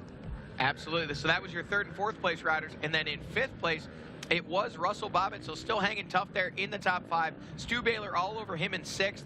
And then it looks like Josh Strang has now come by in that 7th place spot as we see Thad Duvall in the VP Fuels Pro Row. Looks like he's going to take some IMS dump can fuel, and he's going to be on his way. So Caleb Russell did not pit, so it looks like Caleb's going to take the run and hide strategy. Takes a bottle there. He's got a drink bottle, but he did not get fuel. Well, Grant, Baylor is your number 8 ride behind Josh Strang, who is 7th. Then we have Chris Bach in 9th. We're waiting on our 10th place position rider to check in. That's Trevor Bollinger, the number 5. But we're also waiting on the XC2 250 Pro class, as we'll see where Lane Michael sits in the overall at this point. Last time around, 17 seconds out of the overall adjusted lead. And right now, we continue to wait with bated breath for the 5-2-3, your former leader, or at least the leader at last check, in the XC2 250 class. Let's see if that's the case. And right now, still no sign. Here he comes to the finish. He is on the moto track. And he is still the leader in XC2, but I can tell you right now, he has given up a lot of time this lap to those leaders. His first time around, the time difference was 1 minute and 15 seconds over the 1-2-3 of Austin Lee and Mike Wachowski in 3rd. Wow. And there was a minute in between those two guys as well. So, boy, XC2 is pretty spread out today. Wow. So Lane Michael checking in and waiting on the computer to update here. What do you got on your phone? There we see Stu Baylor taking some fuel, and actually his mechanic, AG, look at this now. Josh Strang is going to make up a little bit of time on Baylor there. He was a little behind him, but it left the pits right behind him. So those guys are going to be pushing each other, trying to work their way forward. Now we see the number 1 FMF KTM of Caleb Russell in the mulch pile. I tell you what, Caleb Russell looks like he's sprinting. I can't believe, I mean, it's possible, but I can't believe he's trying to actually gap Thad. But I guess he needs to push this lap as hard as he can, because he's got a fuel at the end of this lap. Right. And Thad Duvall has already fueled. So if Thad can get up to the rear wheel of Caleb, And Caleb has to pit. That's going to be, 8, 9 seconds that he's going to have a gap there. Big change, big game changer there, if you will. Lane Michael, by the way, checking in, lead of the XC2 250 Pro class. That's dropped from 4th to 10th place overall now. And there is the 1, 2, 3 of Austin Lee on that JCR Honda, and that appears to be Ben Kelly behind him. We believe this may be 2 and 3 in that XC2 class, and I see some answer gear behind them on a Husqvarna. I'll bet money that's Craig DeLong on the number 9 Coastal Racing Husqvarna. We'll see here when these guys check in just a minute, but we do know by the Mohawk who we got there, Rodney. Yes, we do. Austin Lee, and of course Mike Witkowski was in this battle there a little bit ago. Jesse Grom, Benjamin Kelly, like you said, Josh Toth, Craig DeLong was all the way back in 7th, but those guys only just a handful of seconds separating that group of riders, and I don't think there's much more separation this lap around. We'll see. Yeah, there's just 3 of them this time, and that definitely is DeLong there. Now, we don't know if we may have missed some of the other riders. A minute and 52 There is Josh Toth right there. A minute and 52-second difference between Lane Michael and Austin Lee right now, as we got Benjamin Kelly in the number 3 spot. It appears that Mike Witkowski is in that number 4 position. Josh Toth rounds out the top 5, 6 places, Jesse Grom. And that's what we see on screen right now is Mike Witkowski, the 282 and the 206 of Josh Toth. These guys right now battling, trying to work their way up into a podium position, and I think that is Jesse Grom kind of in their shadow there. So, man, you got that what was one big battle is now 2 battles that have broken themselves up. But the one guy not in a battle is the 523 of Lane Michael on that Coastal Racing Husqvarna out front. He has opened up a minute-plus gap on those guys. Well, the Craig DeLong, according to timing and scoring, I don't know if we saw him go through, but he has dropped back to 7th. He was a part of that mix a little bit ago. That is him right there. So he is not scoring. Wow. That is definitely Craig DeLong right there on that Coastal Racing Husqvarna. Okay. And here we see, there is Toth. That was Toth, Grom, and who else was in there? There was, Mike Witkowski. Mike Witkowski. Yeah. So those guys, that's all starting to, what's 2 3-rider battles is soon to become 1 6-rider battle. Yeah. We've got quite the heater going on in XC2. Now let me ask you something, Johnny. From a racer's standpoint, when you're talking about battles like this, we oftentimes will see a 2 or 3-man battle, and sometimes, like you say, it'll grow to a 4 or 5 or 6-man battle. Which is easier to race in? When you're that tightly knit, is it easier to pass up, say from a 4 or 5-man battle from like 4th to 8th or whatever? Is it easier to pass in, or is it easier to pass with a 2 or 3-man battle? Well, that's a complicated question. The more riders you have, it's kind of a higher risk, higher reward type situation. So if you've got 2 riders, you're battling with one guy, you can take any risk you want, because if the pass doesn't work out, you're not really going to lose anything as long as you don't crash or get stuck. Right. But when you're in a 3 or 4 or 5 or a 6-rider battle, you could potentially go from 2nd to 6th if you make one mistake, or in trying to make a pass, it doesn't work out and you end up in a bad line. So you have to be conservative, but at the same time, you're never going to get to the front if you're just kind of sitting where you're at. So it's a big waiting game, and it's trying to pick your spots and fight where you're strong. And actually, I had a front row seat to the 3-way XC2 battle yesterday. Unfortunately for me, just wasn't a good day. Still kind of feeling a little weak and struggling a bit after not such a great day at Snowshoe, and thought I was a little stronger than what I actually was. As soon as we got out there, got about a mile in, and it became very apparent quickly that my shoulder and back were not where they needed to be, and just kind of settled into a pace that ended up landing me in the middle of the 3-rider battle for the XC2 win with Hunter Hart, Greg Covert, and Devin Feehan. And it was crazy to watch those guys because they race so much differently. And again, here's this as the XC2 class. The XC1 guys are so calculated. They pick their spots. They know miles ahead of time if they're going to try and make a pass on somebody, obviously, unless the opportunity presents itself. Right. These XC2 guys, man, they just twist the throttle as far as it will go, and then they hang on to the bike, and it's awesome to watch. It's crazy, the speed that they have, and the lack of fear. They just, they're almost dying 1 minute, and the next minute they're right back on the gas hard and trying to pass the guy in front of them. And it's super resilient, and I love to see it. Youth youth is something, that's for sure. Hey, Johnny, we're looking right now at the FMF PowerPoint on this race course, and as we take a look at it from this camera angle, it really doesn't look like a whole lot. I mean, this looks like a little embankment that you just kind of hop up and drop back down. And I mean, looking at it, but watch that guy as he walks up. He's having to lean forward. The girl's having to struggle to get up the hill. So deceiving what this PowerPoint and oftentimes a hill climb looks like on TV, unless you look at it from this perspective. Yeah, and that's the down, and that's only about half of the hill. The other half that they're coming up is just as steep, if not steeper, and it's much longer.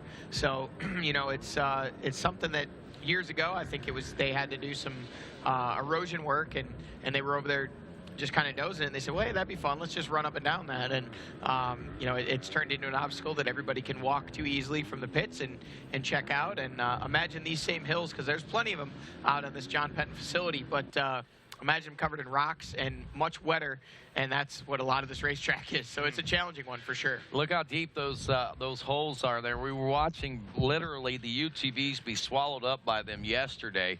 And again, we are seeing this racetrack make a new transformation here on a Sunday, and it is creating one whale of a race right now, my friends. As we check the overall, it is the number one spot. That Thad Duvall, Caleb Russell in second, Ricky Russell is third, Ryan Sipes in fourth, and Russell Bobbitt rounds out the top five. We'll be back with more GNCC Live right after this.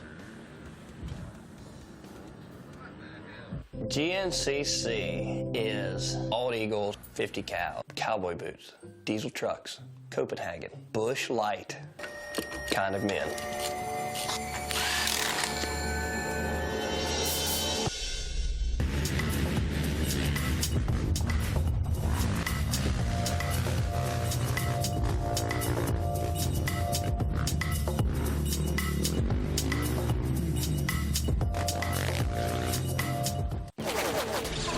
I'm a sore loser. I'm a sore loser. Losing is not an option for me.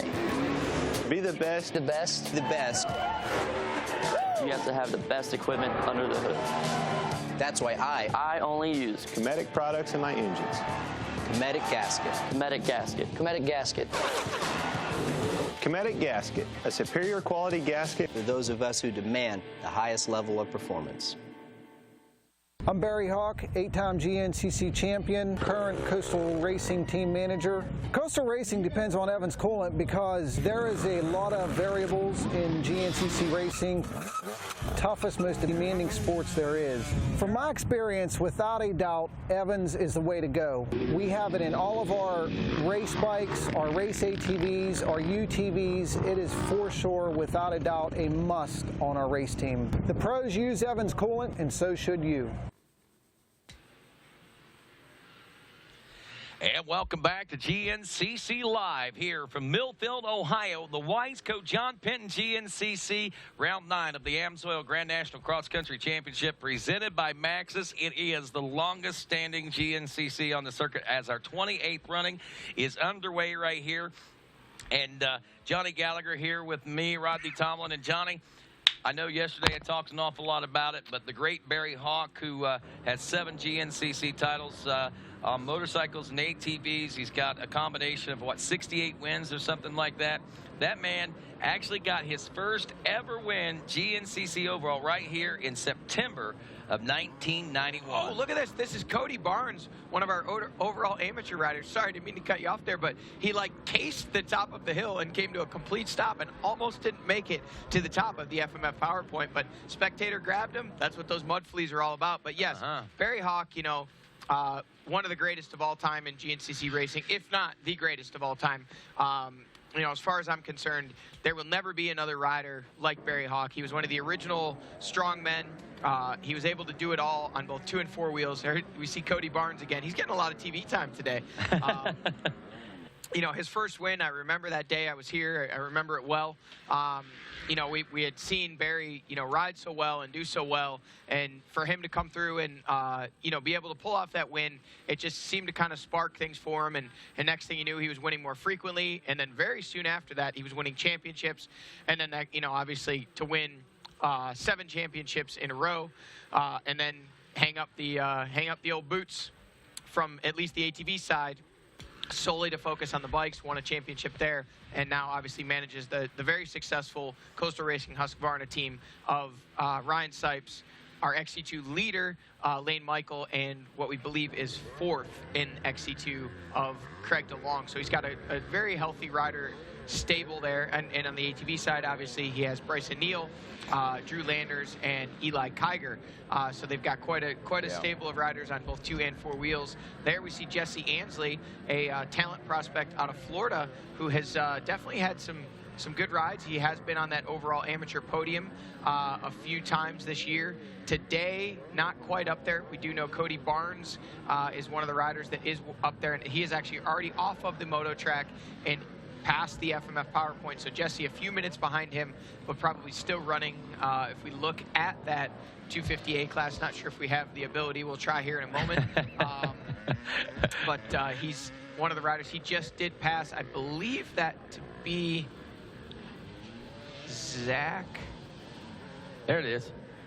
We got Jonathan Johnson, Alex Teagarden, Cody Barnes, 1, 2, and 3 in that 250A class, and it's Tyler Martin and Matthew Kiefer in 4th and 5th place positions. Well, there we go. So those are the 3 we were talking about for that overall amateur position. Jonathan Johnson, Alex Teagarden, Cody Barnes. So we did see Cody Barnes on screen just a moment ago. And so he was, it looks like 22 seconds behind, I'm sorry, yes, 22 seconds behind Alex Teagarden, who was 14 seconds behind Jonathan Johnson. So that one's still sorting itself out and far from over. Definitely a lot. And that is actually, I believe that is Zach Hayes that, or that could be Chase Hayes actually, that Jesse Ansley has just worked his way around. That's one of the Hayes brothers. You can tell by the, let's see, number 722. So I think that is Chase Hayes, another rider out of that 250A class. So, man, so many battles today. These guys are nose to tail and not giving each other an inch and fighting their way through. And, oh, look at this. Cody Barnes on TV again.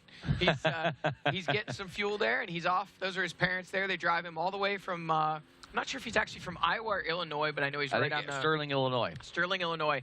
I know he's a prospect that this is his first season of racing the GNCCs, the whole series, that is. He did some races last year and runs a lot of the OMAs and some other series out that way. Actually, Adam Bonner, one of our previous XC1 riders who is no longer racing with us, he had actually come to some races with Adam at locals, and Adam said, hey man, you should give GNCCs a try if you want to make it big, and now he's here racing with us on a full-time level. Parents are great people, and it's awesome to see those guys come out and, you know, travel all this way to be a part of GNCC racing. Well, I'll tell you, as we take a look at the overall top amateur here after 2 laps of racing and about an hour and 20 minutes or so into the program, we actually have a Bainbridge, Ohio leader in 19th place overall.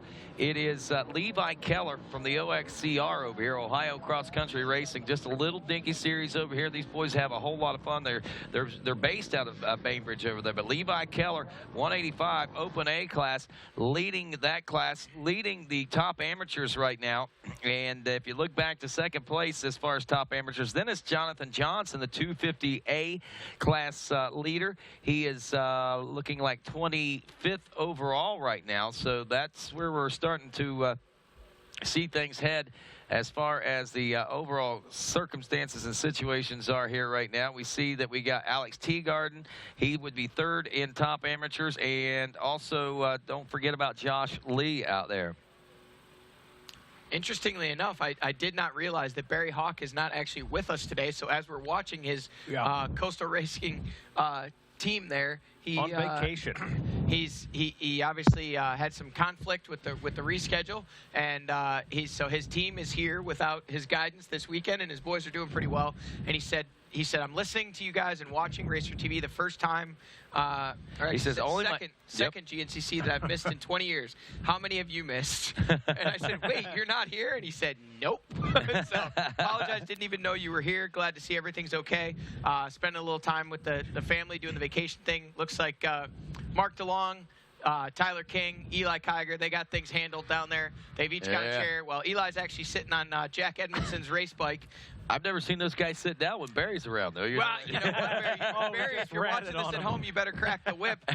And to answer your question, in the last 20 years, how many GNCCs have I missed? 0. I am an idiot. And oh, look at this. We got a rider down. Looks to be... No, I thought that was Hunter Newirth, but I don't think it was. That was one of our 250A riders. But, yeah, I actually have not missed a GNCC since I started racing them in 1989. So how many years is that? Lord have mercy. That'd be 20. It's close to 30. It's 28, 29 years, 28, 27, 28 years. Yeah, I guess in 28 years, I've missed no GNCCs in that amount of time. So really? Yeah. Wow. I was hurt. I missed. I mean, there were some that I didn't race. I was injured. I tore an ACL in 1999, and I missed half of the season. But I was at every race, and then I broke my ankle in 2001, or maybe it was 2000. And I missed. Oh, look at this! This rider just stuffs his front end into the hole, and that things just end right there. And he says, "Man, things were going so good until right at that moment," and then the mulch pile jumped up and bit him. But yeah, so I've missed a few races in terms of actually racing them, but I've attended every GNCC since I started racing them in 1989. Prior to that, I attended quite a few when my dad was racing the 100-miler series. But yeah, consecutively, I guess, I don't know, maybe Rita is the only one who has not missed a GNCC in a longer amount of time than I have. I don't know. I think there was an event here just a couple of years ago. She had to go do something out of and she didn't make it. So yeah, that's maybe you're the only one, dude. Because Jeff Russell, there's been a race or two Jeff Russell hasn't made the last few years too. So maybe you're the only one. I don't know. That's why we call you Johnny GNCC, brother. You are. Well, you know, this is something, you know, maybe I should pride myself on, but in reality, I think it just shows I really don't have anything else going on in my life. It was not at all not funny, but kind of comical in a way. When this race was rescheduled, you know, there was obviously people that were not super pumped on the rescheduling because of conflicts, and that happens with life, you know, and I understand. But, you know, I had it put to me this way, and I kind of had never thought of it this before. They said, you know, the reason why it's not an issue for you is your life revolves completely around GNCC racing. And, you know, it was a rider on the ATV side who had said, you know, my brother's getting married that day. And I was actually invited to the wedding, and I said, you know, I obviously love you guys. Unfortunately, I'll be going to the GNCC. And he said, well, I don't have that option. You know, it's my brother's wedding. Not that he would miss his brother's wedding. And I just kind of snickered and said, well, my sister wouldn't have that option. If it was rescheduled, I'd be going racing. And it's, you know, if my sister's listening, which she does listen on Sunday sometimes, nothing against her. I've chartered flights before, you know, to make it to weddings and stuff like that the night of, after it's all over. But, you know, this is priority number one. It doesn't, you know, it doesn't mean that those people aren't important to me, but, you know, this is where I need to be. So. Hey, that's my choice. I'm not saying anyone else should be as dumb as I am. If you weren't here, I got worried. Friday and early Saturday morning, I got up, I looked down in your spot in the pro row, and there was no Johnny G GBC Tires trailer down there. And I'm thinking, did he really get that hurt that bad at Snowshoe? He hasn't said anything about it. And if he did, I'd never known him ever, at least not to show up. This must be something a lot worse than what you just took your time on getting in on Saturday morning, I guess. Yeah, well, actually, we were on our way here Friday, or we were going to be on our way here. We were going to do some riding Friday and then head here to the track, get parked, and I was actually staying at Becca Sheets and Tyler Roshert's house there in Circleville, only 45 minutes away or so. And as we were getting ready to ride, the winds blew in, the storm kicked up, and I was sent a video from the track of water running through the pro pits, and I said, well, how about we just pull in the morning when things dry up a little bit? So, yeah, that's what we did. Just pulled in yesterday morning, and it was all good. Was able to drive right in. This place, it's great. Dries up super quick, and as we can see by the dry race conditions here, and actually our resident historian, we like it when Barry's on vacation and not having to run the team.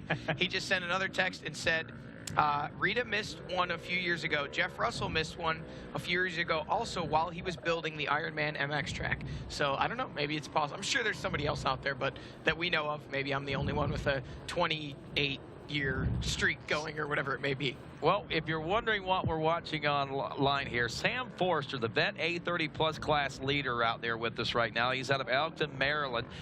And of course, he had actually just taken over that lead. He was running second place behind Joe Marsh at the end of that first lap of racing. But after we come out with 2 laps complete, he turned at 39.57, which was only 3 seconds off the pace of the first lap of Joe Marsh. And Marsh still hasn't checked in for his second lap. So it looks like old Sam Forrester, man, is really starting to make things happen here at the John Penton GNCC.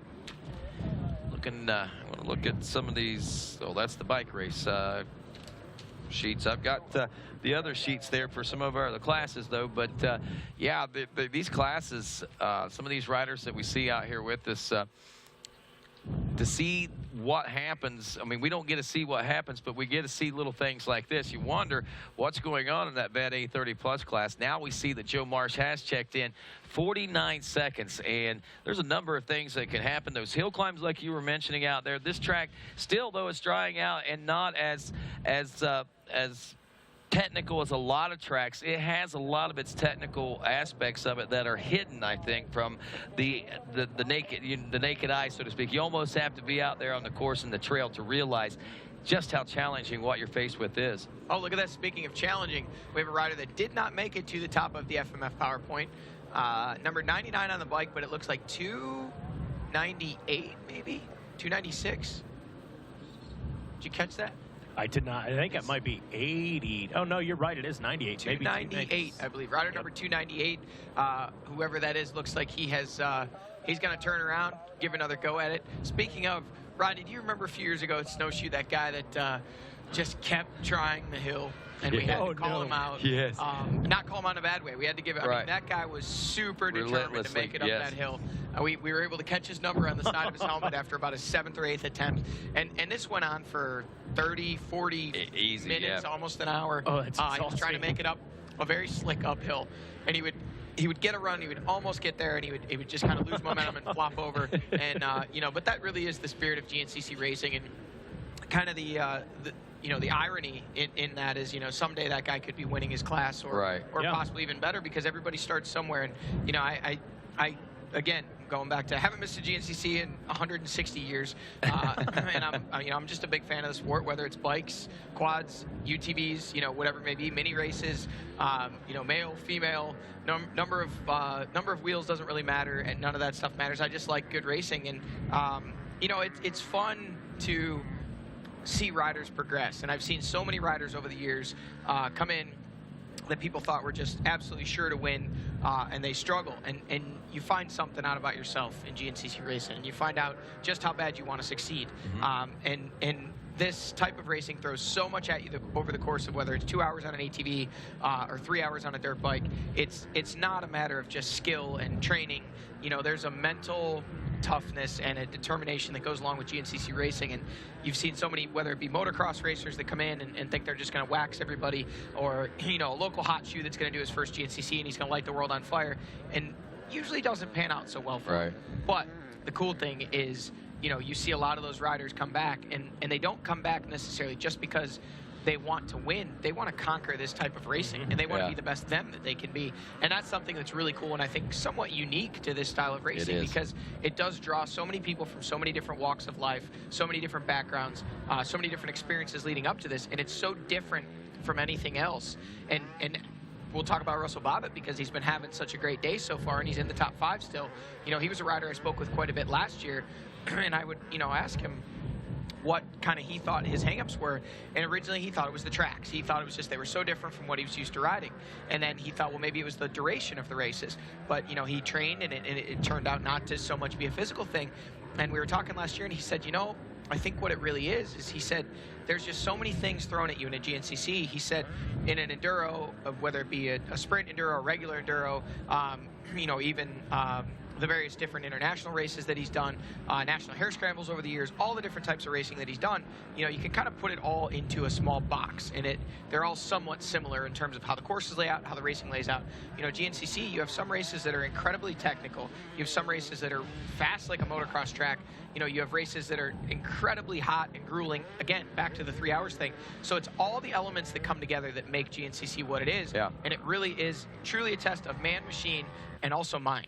You know, that it really is that mental toughness that comes into play. Yeah, your will to do it and your will to succeed certainly comes in and plays heavy in that. Guys, we are approaching and actually at an hour and 30 minutes into this 3-hour-long race, and I'm going to try to give the Mid-State Chevy Midway report, and I'm going to tell you, the way the computer keeps lagging right now, Mikey, keep your phone on. You want my phone? I might be able to do it better on your phone. Barry's still texting me, so I got to keep updated with how his vacation's going. All right, well, we're going to go into the Mid-State Chevy Midway Report now, brought to you by Mid-State Chevrolet off the Flatwood exits of I-79 right there in the heart of West Virginia. They stack them deep, and they sell them cheap. As we have 5 minutes left to go here before we should be seeing our leaders check in. Thad Duvall leading Caleb Russell. Ricky Russell in third. Ryan Sipes is in fourth. Russell Bob at the number 5 position. Stu Baylor in 6th. Josh Strang was 7th. Grant Baylor in 8th. Chris Bach in 9th. And Lane Michael rounded out the top 10.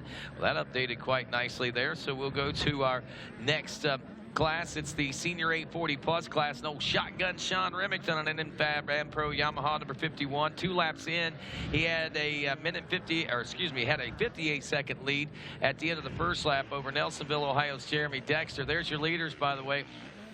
Caleb Russell has regained the lead, it appears, as we check in here.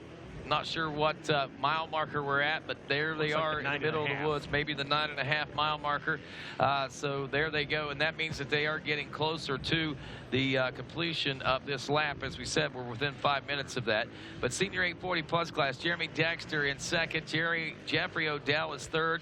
Christian Broombaugh rounds out the 4 riders so far that have checked in the Senior 840 Plus class. As we go next to the Open B class, Jacob Barnes, C.D. Shiflett in the number 2 spot. That's Cole Shiflett.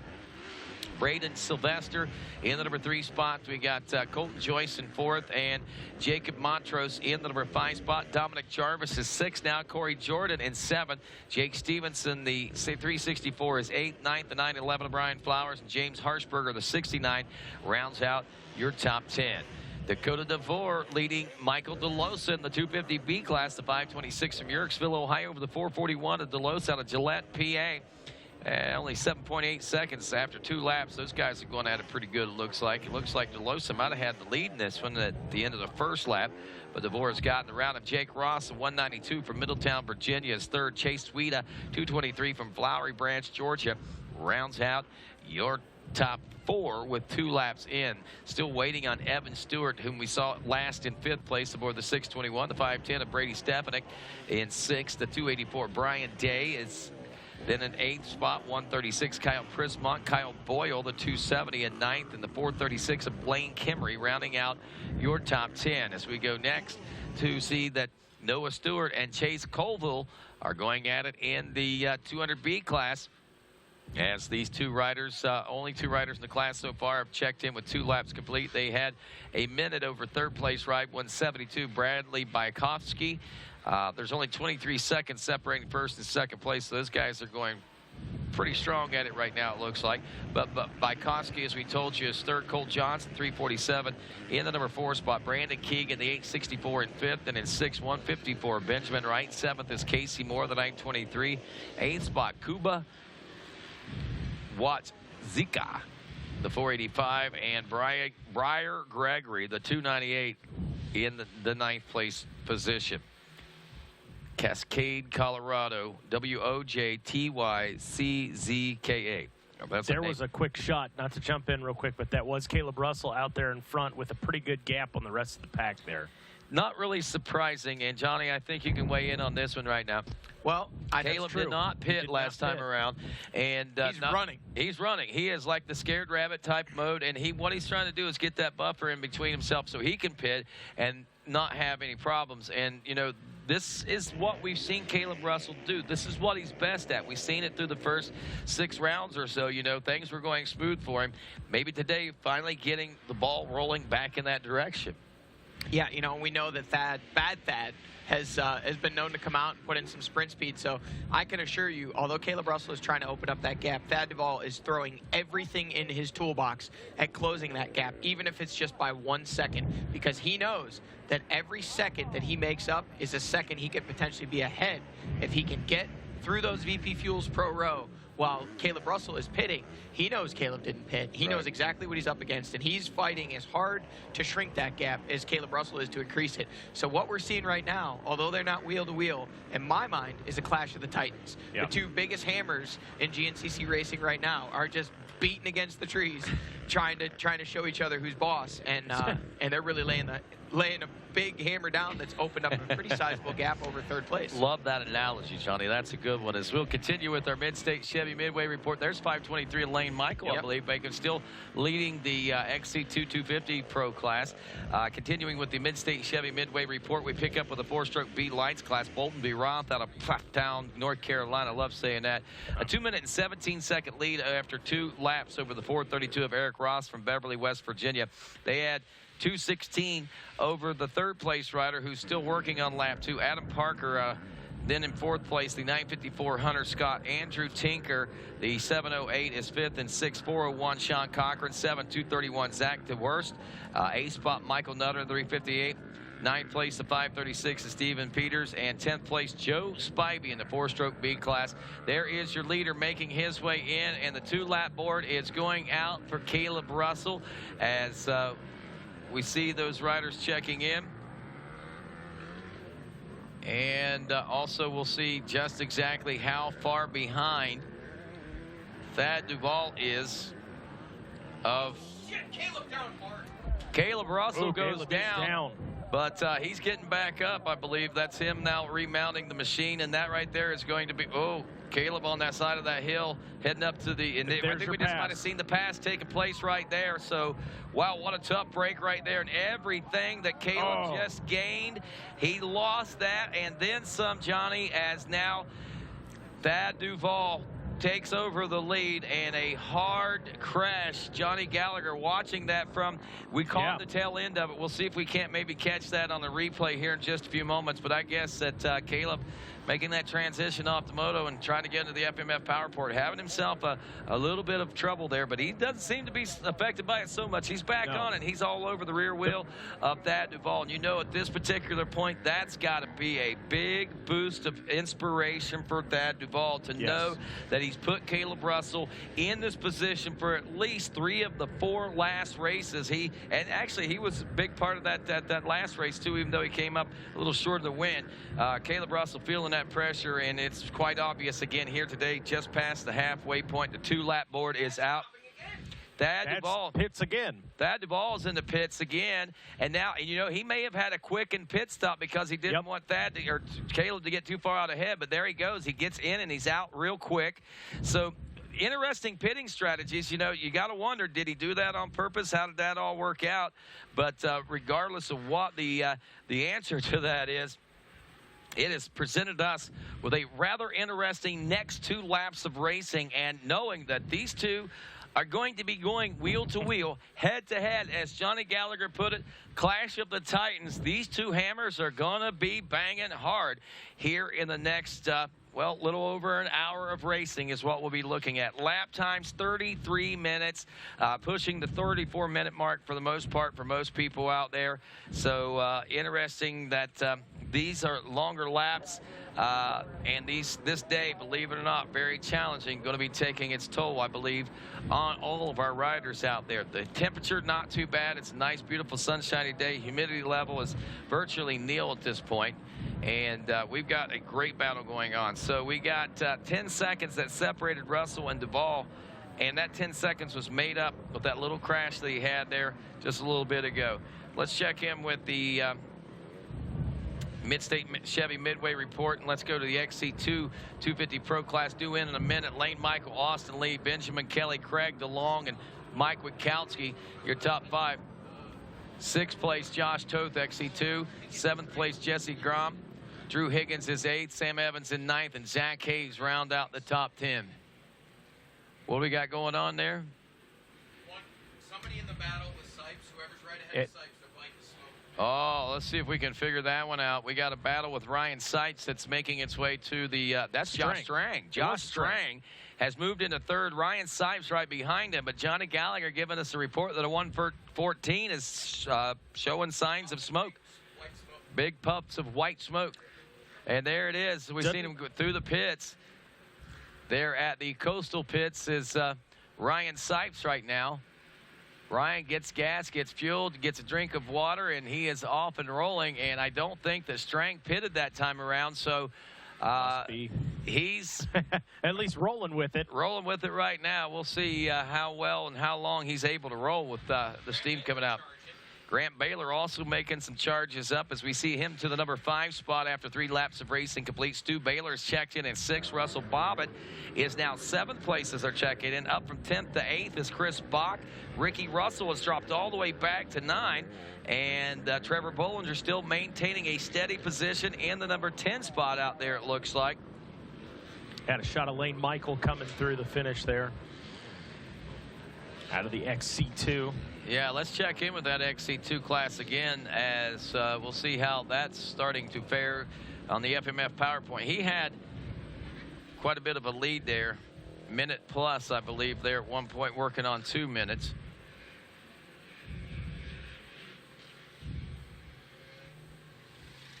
There's something you don't see too often. You see it a lot out of the ATV guys, always checking their 6, you know, turning the head, looking behind them. And I think that might have been Stu Baylor right there moving through the pro pits, checking over his shoulder. So he knows he's got some competition right there behind him, battling for that spot. I believe that was Russell Bobbitt behind him, perhaps. Wow. That was working toward him. Amazing the difference in these lap times right now. Caleb Russell, a 34-minute flat, basically, lap time, 34 minutes and 0.98. So call it 34 minutes in a second. Thad Duvall, 34 minutes and 12 seconds. But everybody else is at 34, almost 35 minutes whenever you take a look at the grand scheme of things out there. These two appearing to be on rails of their own today as the 523 Lane Michael in the Coastal Racing Machine is making his way into the pits and out of the pits. Fresh drink of water for he and his machine. He got the fuel in that thing, so they're ready to roll with this one. Lane Michael taking it easy through the pits, man. Just getting that drink of water and refueled. It has been smooth sailing for the 523 machine so far today. Well, I can tell you, Lane Michael's not going to get too complacent there because he's been in this situation more than one occasion this season.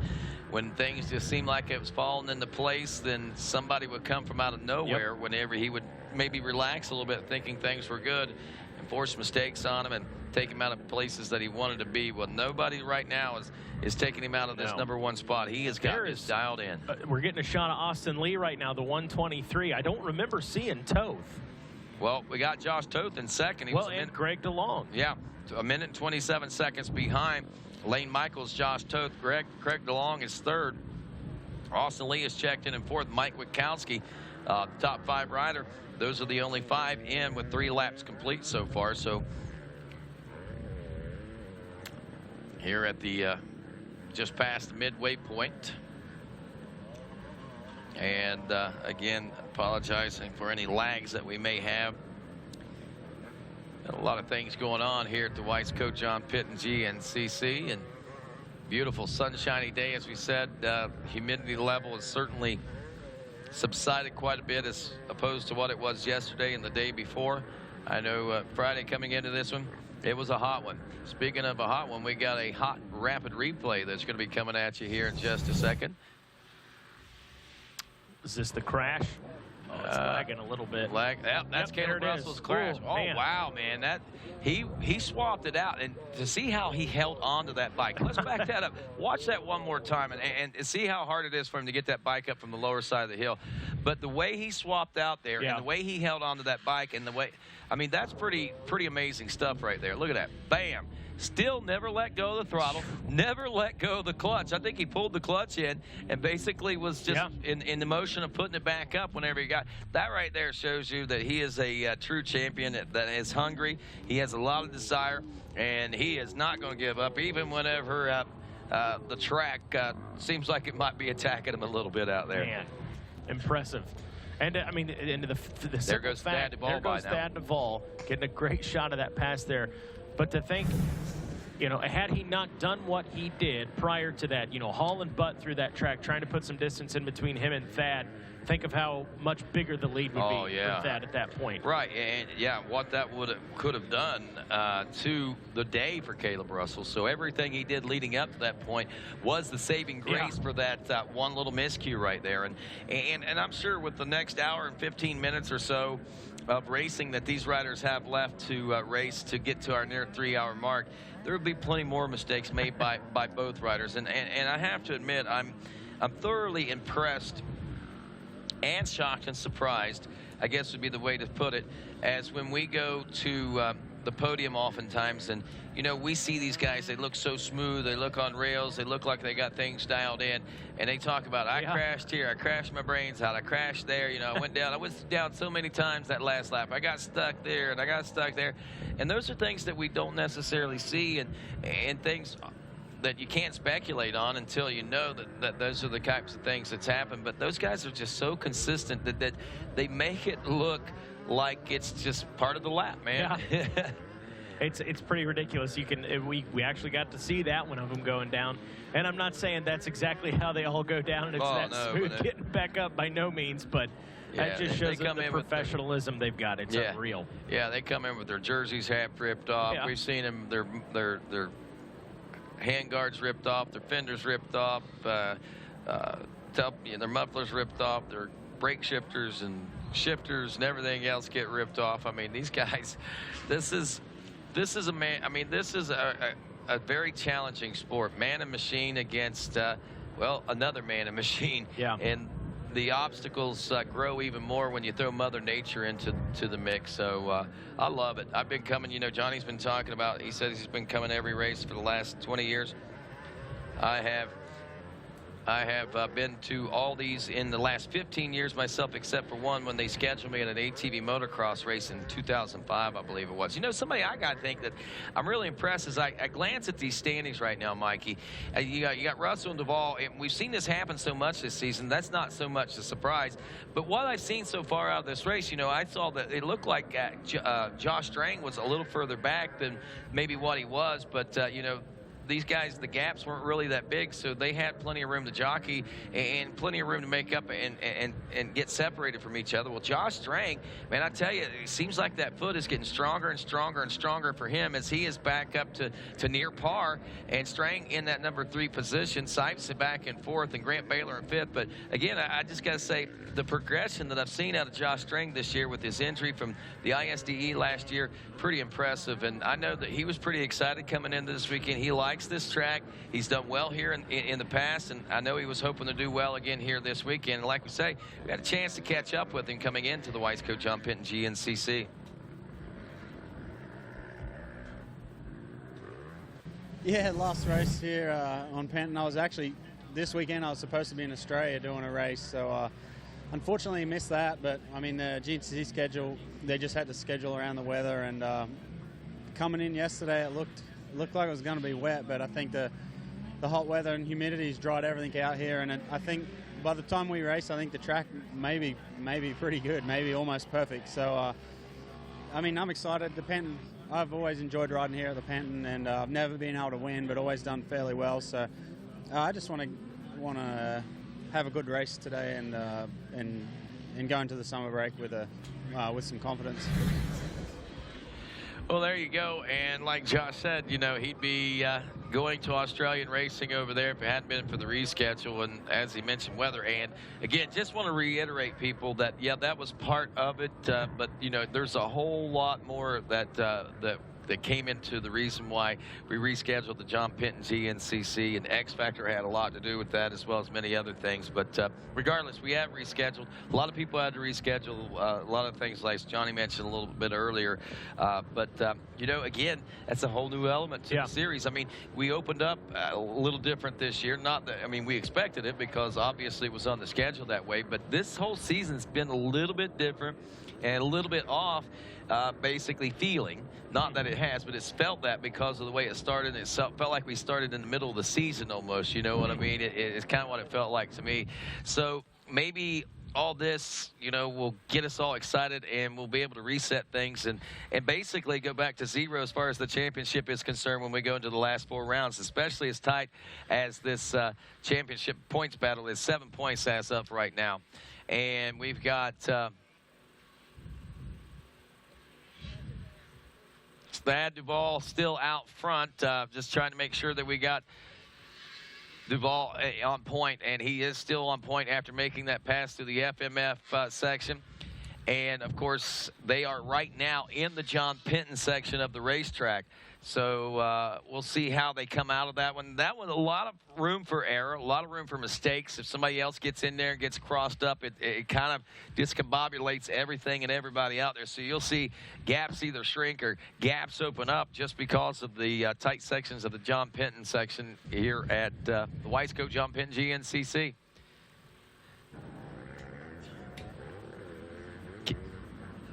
Well, the KTM pits look to be pretty chill right now as they wait for the latest word on what's taking place. Right now, we know that Thad Duvall leads Caleb Russell. Josh Strang is third. Ryan Sipes in fourth. Grant Baylor is fifth, but charging up.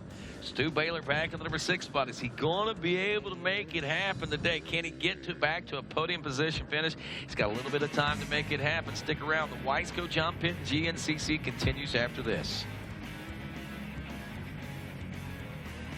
Are you looking for a dirt bike piston that can increase power and decrease blow-by? Then check out Weisco's all-new Racer Elite piston line. Racer Elite has been used exclusively by the pros, including RCH, Yoshimura, Suzuki Factory Racing, and are now accessible to the public. Available for popular 250 and 450cc dirt bikes, the Racer Elite series is the first off-the-shelf asymmetrical power sports piston ever made. Its fully machined billet aluminum construction features an exclusive custom lap top ring. Step up with dyno-proven power gains with Weisco's Racer Elite piston line.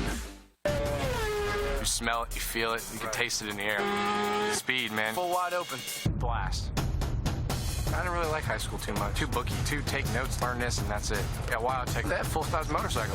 The feeling of taking them apart every day, putting them back together. You can't explain it. Everything I learned applies to now. Seeing your motorcycle that you put together right around the track at 180 miles an hour, oh, definitely rewarding. My name is Mike. My school's Wyotech. Get on the fast track to a career. Turn pro at Wyotech.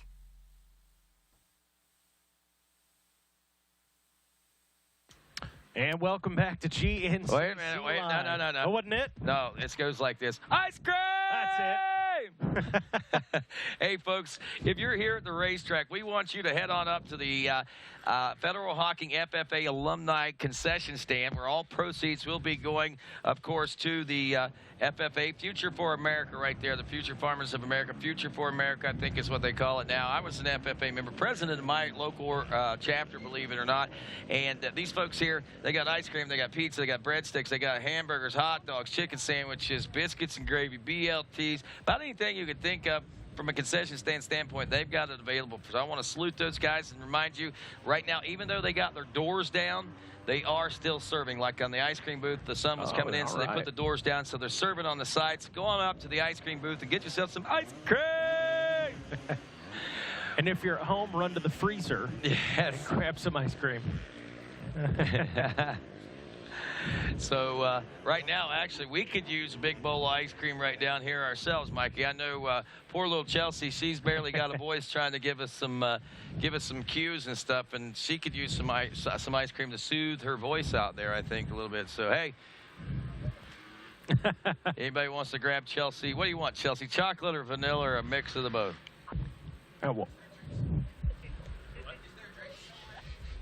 She's just giggling now. She's just giggling now. She wants chocolate. I want chocolate and vanilla. I'm just kidding. Best of both worlds. Go yeah, it is. Sherbet. What's this guy? Sherbet. Oh, mercy sakes alive. Some people's kids, you know. So right now we are at, 2 hours basically into this race. An hour from now, we will know what is going on, who has won this race, and will there be a points change? Will it stretch out? Will it tighten up? Will we basically be looking at a zeroed out title chase going into the last 4 rounds of GNCC? Wow. That, my friends, is, I think, exciting to think about. And I'm not trying to take away anything from anybody. I'm not trying to make anybody's life any harder or more difficult. I got to tell you right now, I am really super pumped to see that Caleb Russell is on the verge of championship number 5 to join the likes of riders like Scott Summers and the great Rodney Smith that is here with us. I'm also pumped that Thad Duvall is on the verge of possibly ever winning his first ever national championship title.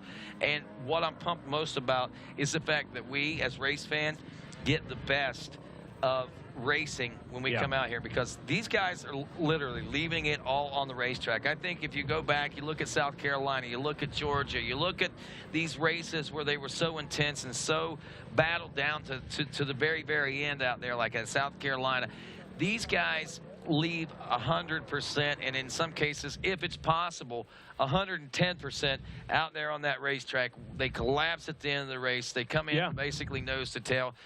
To me, that's what it's all about. And, you know, may the best man win. And, you know, it's hard not to be a fan of both those guys. It's hard not to be upset when either one of those guys don't do as well as you want, because you're such big fans of both of those riders. And, you know, it's a great sport. It's a great time to be a GNCC racing fan, especially when you got things going on like what's going on right now. We had Caleb Russell out front. Thad Duvall got around him.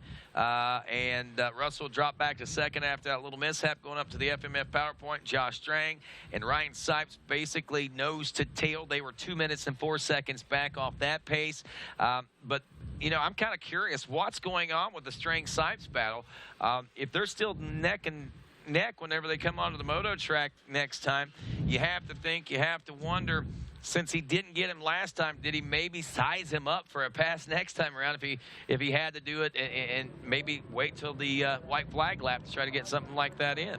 Well, we hope that obviously Josh Strang doesn't befall the same fate that Ricky Russell did.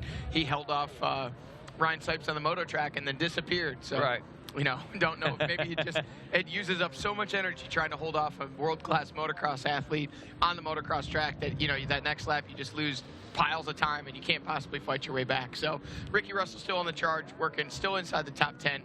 But yeah, that seems to be one of the more heated battles on the track.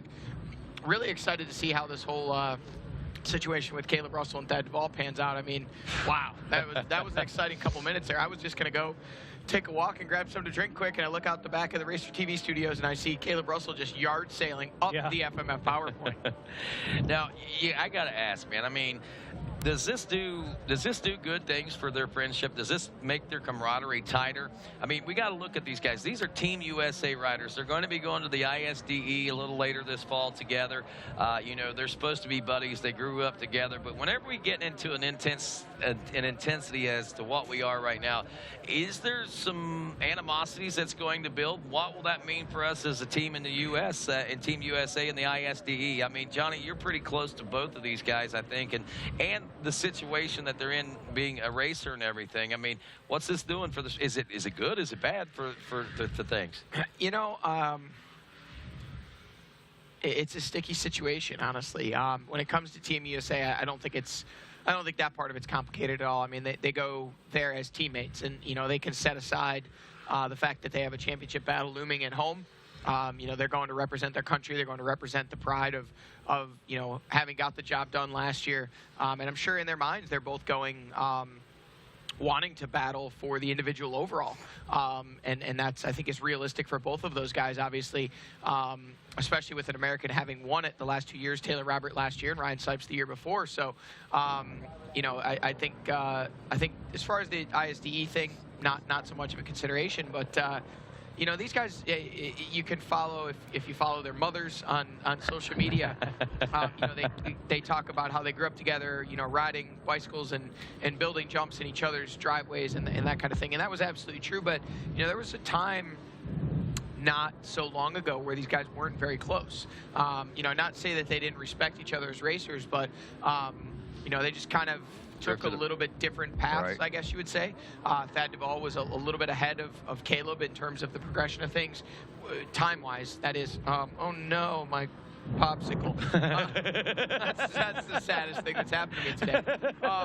But, you know, they were a little bit kind of, maybe Caleb was up shadowing or overshadowing Thad, who was a little bit older than him, a little bit ahead of him in the progression of things. You know, once Thad moved up to XC1 after very successful seasons in XC2, he kind of found his struggles. When Caleb moved up to XC1, he kind of found his groove a little quicker than Thad seemed to.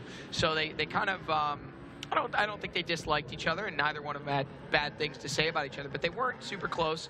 I think Caleb kind of maybe didn't understand why Thad hadn't had some of the success, and Caleb felt that, you know, his program obviously was stronger, and I think Thad has obviously stepped up his game over the last couple seasons in terms of his preparation, both mentally and physically.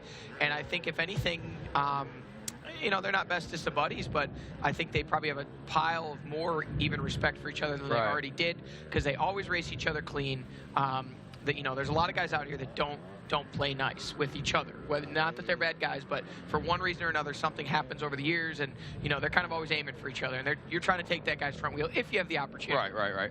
Where Caleb and Thad, I think, have a pile of respect for each other. They race each other clean, and I think in the long term of things, I think it's only building their friendship. And, you know, someday when they're done racing, you know, they'll be back to being fishing buddies, and maybe their kids will be building, you know, BMX bike jumps in each other's driveways. Caleb Russell, I'm getting reports right now, Johnny, has regained the lead. We had that in the lead after the get off by Caleb, and right now, as we are about 9 minutes now out from lap 4 complete and a white flag situation here, Caleb Russell has regained the lead once more here in this battle between the duo.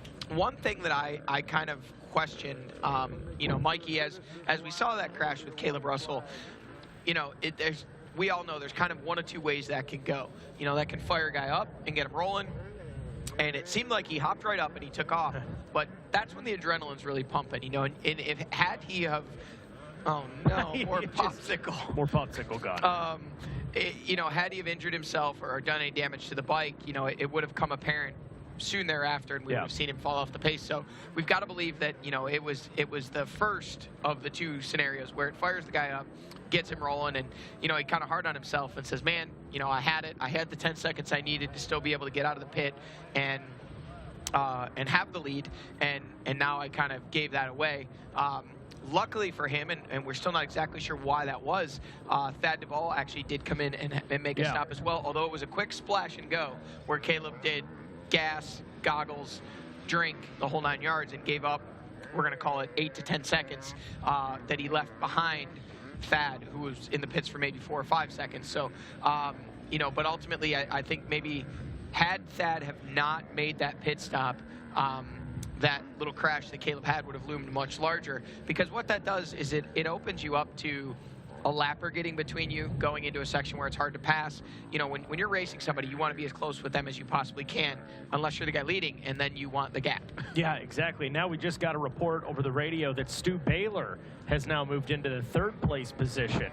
So Stu, man, working his way up. He was back in, what, 6th place last time they checked in, so he's gotten around Grant, he's gotten around Sipes, and he's gotten around Strang at this point. So you got to wonder, man, what the heck happened out there to those guys? Or is it just Stu being Stu and charging? Well, those guys are all so close together. You know, I mean, it could literally be somebody missed a shift. And, you know, I mean, it's crazy how close that whole battle is. I mean, if we looked at the gaps between those riders, I mean, we're looking at 1 second, 3 seconds, 6 seconds, 1 second, all the way back through that. I mean, so that's what, 1, 3, 6, and 1.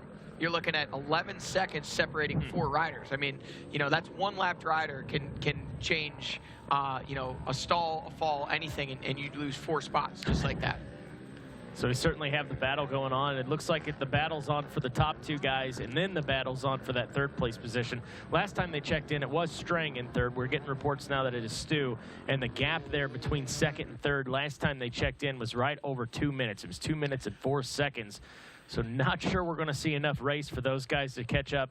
Caleb and Thad right now are, well, you said it best, the Clash of the Titans, right? I mean, they're on another level right now out in front of this pack, and I don't think anybody's going to catch up to those guys. Yeah, I think what's happened is, you know, both of these guys recognize going into the break, momentum is huge, and, you know, Caleb wants to reverse the momentum that has been going not in his favor the last few races. Again, not the end of the world, but, not a good race in Indiana for him. I believe outside the top 10 overall. I don't know if it was 14, 15 overall, which we haven't seen from him in years. And then following that up in New York with another not very good overall finish, and then recovering a little bit better at Snowshoe with the 3rd place in XC1 and 4th overall. But again, anytime somebody of that caliber isn't on the podium, you're asking yourself what's going on, and 3 races in a row. So he's trying to turn that around. And Thad Duvall, having won those first 2 races and then finishing, winning, or actually 2nd at Snowshoe, but then being 3rd overall because Josh Toth, the XC2 winner, came and eclipsed him on corrected time. You could say that was a bad day, but if anything, it was actually a great day for Thad because it was more points in that championship swing. And again, the momentum. So he's been the top finisher out of those 2 and winning 2 of those 3 races on the podium, all 3.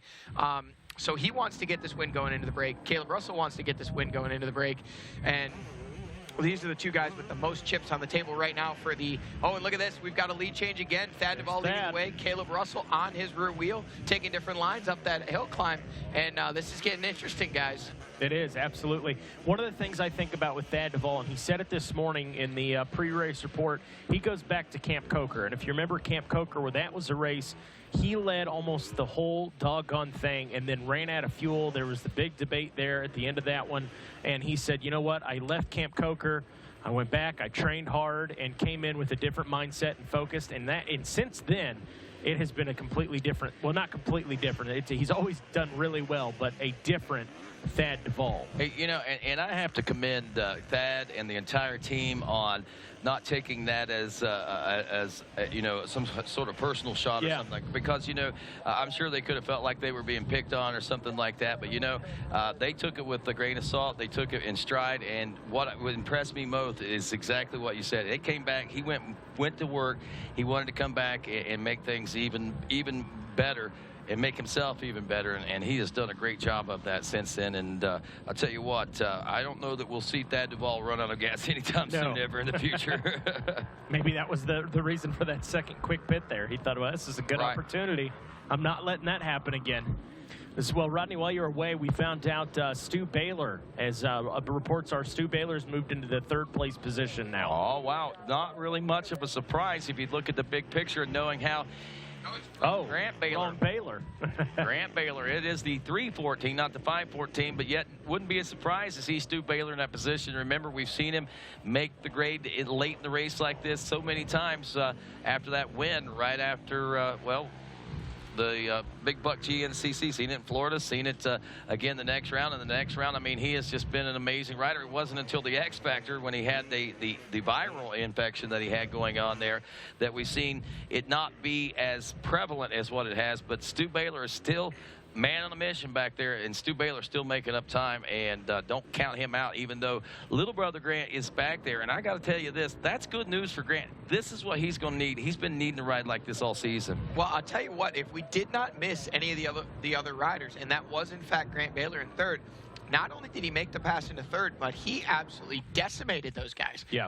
Because it was those guys wheel to wheel to wheel to wheel to wheel from 3rd all the way back to Ricky Russell in 9th. I mean, there was gaps of no more than 5-6 seconds all the way back through there. We just watched that. That was 20-30 seconds we were talking, and nobody else came. Yeah. So unless those guys came through that shot and we missed them, Grant Baylor is into 3rd, and he has dropped the rest of those boys. Wow, pretty impressive stuff going on there. If it's the case, it's one that we're going to be waiting with bated breath to find out the answer to. Is it really the 314 in the number 3 spot now? He would have moved up from 5th, getting around both Ryan Sipes and Josh Strang, if that is the case. Here on this lap of racing, lap number 4 that we are riding through. We're due in about 2 minutes, so they'll be on the moto track here soon. Actually, when we last saw him, he was in 4th. He passed Ryan Sipes in the pits. That's right. And he was right on the rear wheel of Josh Strang. And I'll tell you what, he was charging. But I wouldn't have been surprised to see him in 3rd. I'm surprised if he's in 3rd and he's dropped those guys 30 seconds or more. I'm not saying he's not capable of it. We've seen Grant, if you look back in years past, I mean, we've seen Grant wheel to wheel with Caleb Russell battling for wins. But it's just this year he just hasn't seemed to have that same sprint speed late in the race that we were so famous for, and maybe today's the day he brings it back. Hey, like I said, this is the ride he's been looking for all season long.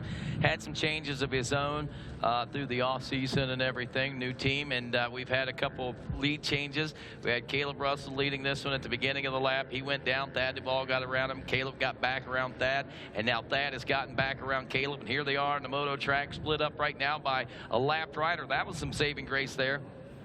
Oh, that's that's just frustrating. Yeah. I mean, when you're in a battle like that, and that guy has no idea that you're coming up on him, I mean, you can't blame the guy who's just trying to race as well, but man, that's so frustrating. These guys are just matching each other, though, line for line, second for second. Neither one of them willing to give an inch. Crazy, and, you know, I imagine that's what it's going to be like for the next 34, 35 minutes as these guys roll in. I believe they will be taking a white flag. Last time around, they turned 34-minute flat for Caleb Russell, 34-12 for Thad Duvall. As we see the white flag unfurling for these riders now, and they check in, and lap 4 is now complete. The lap times that we'll be looking at as soon as we update and timing and scoring, and keeping a very close eye on this battle going on right now, as looks like Russell's actually starting to close up on the 989 as we roll toward the FMF PowerPoint now. Oh, did you see Thad's back end step out? That's exactly what happened to Caleb a lap ago, but Thad was able to save it. These guys are wheel to wheel, and you know, one interesting thing to point out, Rodney, when is the last time we saw a 5-lap afternoon bike race? Yeah, that was another thing I was thinking about. You know, we always talk about the length of the races. This race is going to seem so much longer to these guys because the lap times are shorter and they're running 7 or they're running 8 laps or whatever, you know, and that makes it feel so much longer. I was thinking the same thing at one point. How do they feel right now with these longer laps, and they've only got now 4 laps in and 1.5 seconds separating those guys? Are they feeling you know, that they've got extra energy in the tank because, or is this long lap, these long laps taking their toll on them, you think? Man, you know, long tracks like this, they, generally speaking, when the tracks are shorter, you can kind of get into a rhythm, you know where you're at. There's Grant Baylor, that is him, and he's all by himself in that 3rd place spot. He has dropped that snarling pack of 6 riders, and he is all by himself in a podium spot, so that KR4 team got to be pumped on this, potentially looking at their first podium with Grant Baylor. And look at this, these two guys both bypassed the pit. Look at this, to the inside, Caleb Russell, he has to check up. Rodney, it doesn't get any better than this, buddy. This is good wheel-to-wheel bar banging action going on right there. And just like you said, clean racing, man. I mean, Caleb had the ultimate opportunity there to really clean the clock of Thad Duvall and make that pass, and it not really be considered a dirty move, just a little aggressive. But he didn't. He backed off, and he kept right on rolling. He wants to race him straight up, and that's what these guys are going to do over the course of the next 34 minutes. We were talking about lap times there a moment ago. Caleb turned a 34-minute flat lap time. It was a 34-12 for Thad Duvall the time before. This time around, Thad Duvall a 33.57, Caleb Russell a 34.09 after crashing out there. So you got to wonder if Caleb hadn't crashed, where would he been on that lap time? That's pretty impressive stuff. 1minute and 38.5 seconds back. I think this is the most impressive thing, a 33.28 lap time for Grant Baylor. He takes a 2-minute gap and narrows it down a little over 2 minutes. I think it's 2:04, so narrows it down to 1minute and 38 seconds. Here is the 264 Coastal Racing Husqvarna of Ryan Sipes. That should be our 4th place rider as he checks in, gets the white flag, and heads out on the last lap. And he's probably wondering, hey, where's my number plates? Because Grant Baylor blew him off when he came by. And that is not at all a disrespected Ryan Sipes, one of the fastest riders in the history of motorcycle racing. But Grant Baylor, as you said, putting in an absolute heater. 33 minutes, 28 seconds to Thad Duvall's 33.57. So he shaved 30 seconds. Look at this. We got a new leader. Caleb Russell is back out front of Thad Duvall. We saw him going into that last wood section with Caleb all over the rear wheel and those last turns that they were coming close on, but it looks like Caleb found his place to get around. I'm guessing Thad Duvall must have gone down. That's a little too big of a gap for just a pass. I think he must have washed it, got up quick, and now he's back on the charge. And that might be the story of this last lap, Rodney, is who makes the least mistakes, and most importantly, who makes the last last mistake. Yeah, hey, you can't take my line. But, yeah, you're absolutely correct. I think that is what this race is going to come down to between these two riders, and probably what we've seen a couple of times already this season. And it again sets the stage. Man, we're going to want more. I mean, leave us wanting more. Talk about that kind of thing. We've got the summer break to go through now, wanting so much more, wanting to know what's going to be going on and how this is all going to pan out. September is going to seem so far away when we start pulling out of the John Penton GNCC here in a little bit. Yeah, we see Russ Bobbitt. It looks like he may still be in that 5th place spot. Oh, no, Chris Bach in 5th. Right. And now it looks like 6th place is Russ Bobbitt, and that's my cue to step out. I'll be back. Bring me a paper towel when you come back, if you would. Yeah, I'm bleeding. So we got 4 laps down, working on lap number 5, and big changes. Mikey Waynes as we roll through this one. How about this? Ryan Sipes is still 4th, but Chris Bach around several riders, including the likes of Ricky Russell, Russell Bobbitt, Stu Baylor, Josh Strang, to get into the position that he's in right now.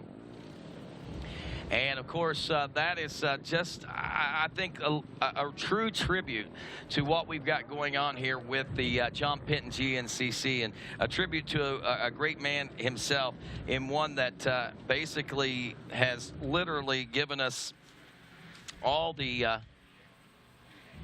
opportunities that we have here in GNCC. And I'll tell you, there's John Penton right there. We saw KTM Youth Day. You know, John is a great guy and has been a big part of this for over 40 years. And honestly, John competed in numerous ISDEs, then ISDT events, what they were known as then. And anyway, the need for lightweight off-road specific motorcycles became very apparent, and after partnering with an Austrian bicycle company, KTM, John began importing the machines to the United States, then known as Penton. The machines became the go-to for racers in the early 1970s. John also founded High Point Products, which consisted of oils, parts, gear, and also High Point boots, and eventually grew into what we know now as Alpenstars brand of today. And the Alpenstars connection happened as a coincidence. John was scheduled to visit a different ski boot manufacturer, but ended up at Alpenstars by accident. However, the partnership was born, and the rest is history, and John has helped create it. And look at this, Josh Strang in the pits. What a heartbreaker there for the 114 machine. And unfortunately for him, you can see, look at the emotion in this rider's face. He was looking at a podium position finish today. He looked like he was in a great spot to make things happen and get himself back into a close to a winning way. If not winning, he was certainly on target to get that level of confidence to raise back up, but right now all he's got is a high level of frustration, Mikey Waynes. Yeah, you're absolutely right. That said it all right there. I mean, the guy walking into the trailer there, head hung low. That sucks. Caleb Russell is taking over the lead. Thad Duvall in 2nd. Grant Baylor is 3rd. Ryan Sipes in 4th. Chris Bach rounds out the top 5, and GNCC Live continues after this. Introducing SoundArt, the world's first truly customizable, concealed, flat panel art speaker system. SoundArt is elegantly hidden behind a high-grade, textured canvas wrap, bringing together the best of sound and art. This innovative design allows for a truly invisible, high-fidelity sound experience without bulky speakers. SoundArt by Ansia. Your art never sounded so good. Racer, Ranger, Sportsman, Ace. If you live for the outdoors, there's a Polaris to match your passion. Confident, comfortable, capable. That's Ace. With a solo cockpit, automotive controls, independent suspension, all-wheel drive, and up to 45 horses of fuel-injected power. Calling it revolutionary would be an understatement. Polaris, the world leader in off-road innovation. Even when you're the best, you never stop striving to be better. The all-new from the ground up 2018 Yamaha YZ450F is arriving soon at LoJack Cycle Sales. With over 40 years of experience in motorcycle sales and service and 15 national championships, we know racing. Stop by LoJack Cycle Sales today in Tarentum, Pennsylvania, and view our online inventory at lojacks.com. Yamaha YZs. It's why we ride.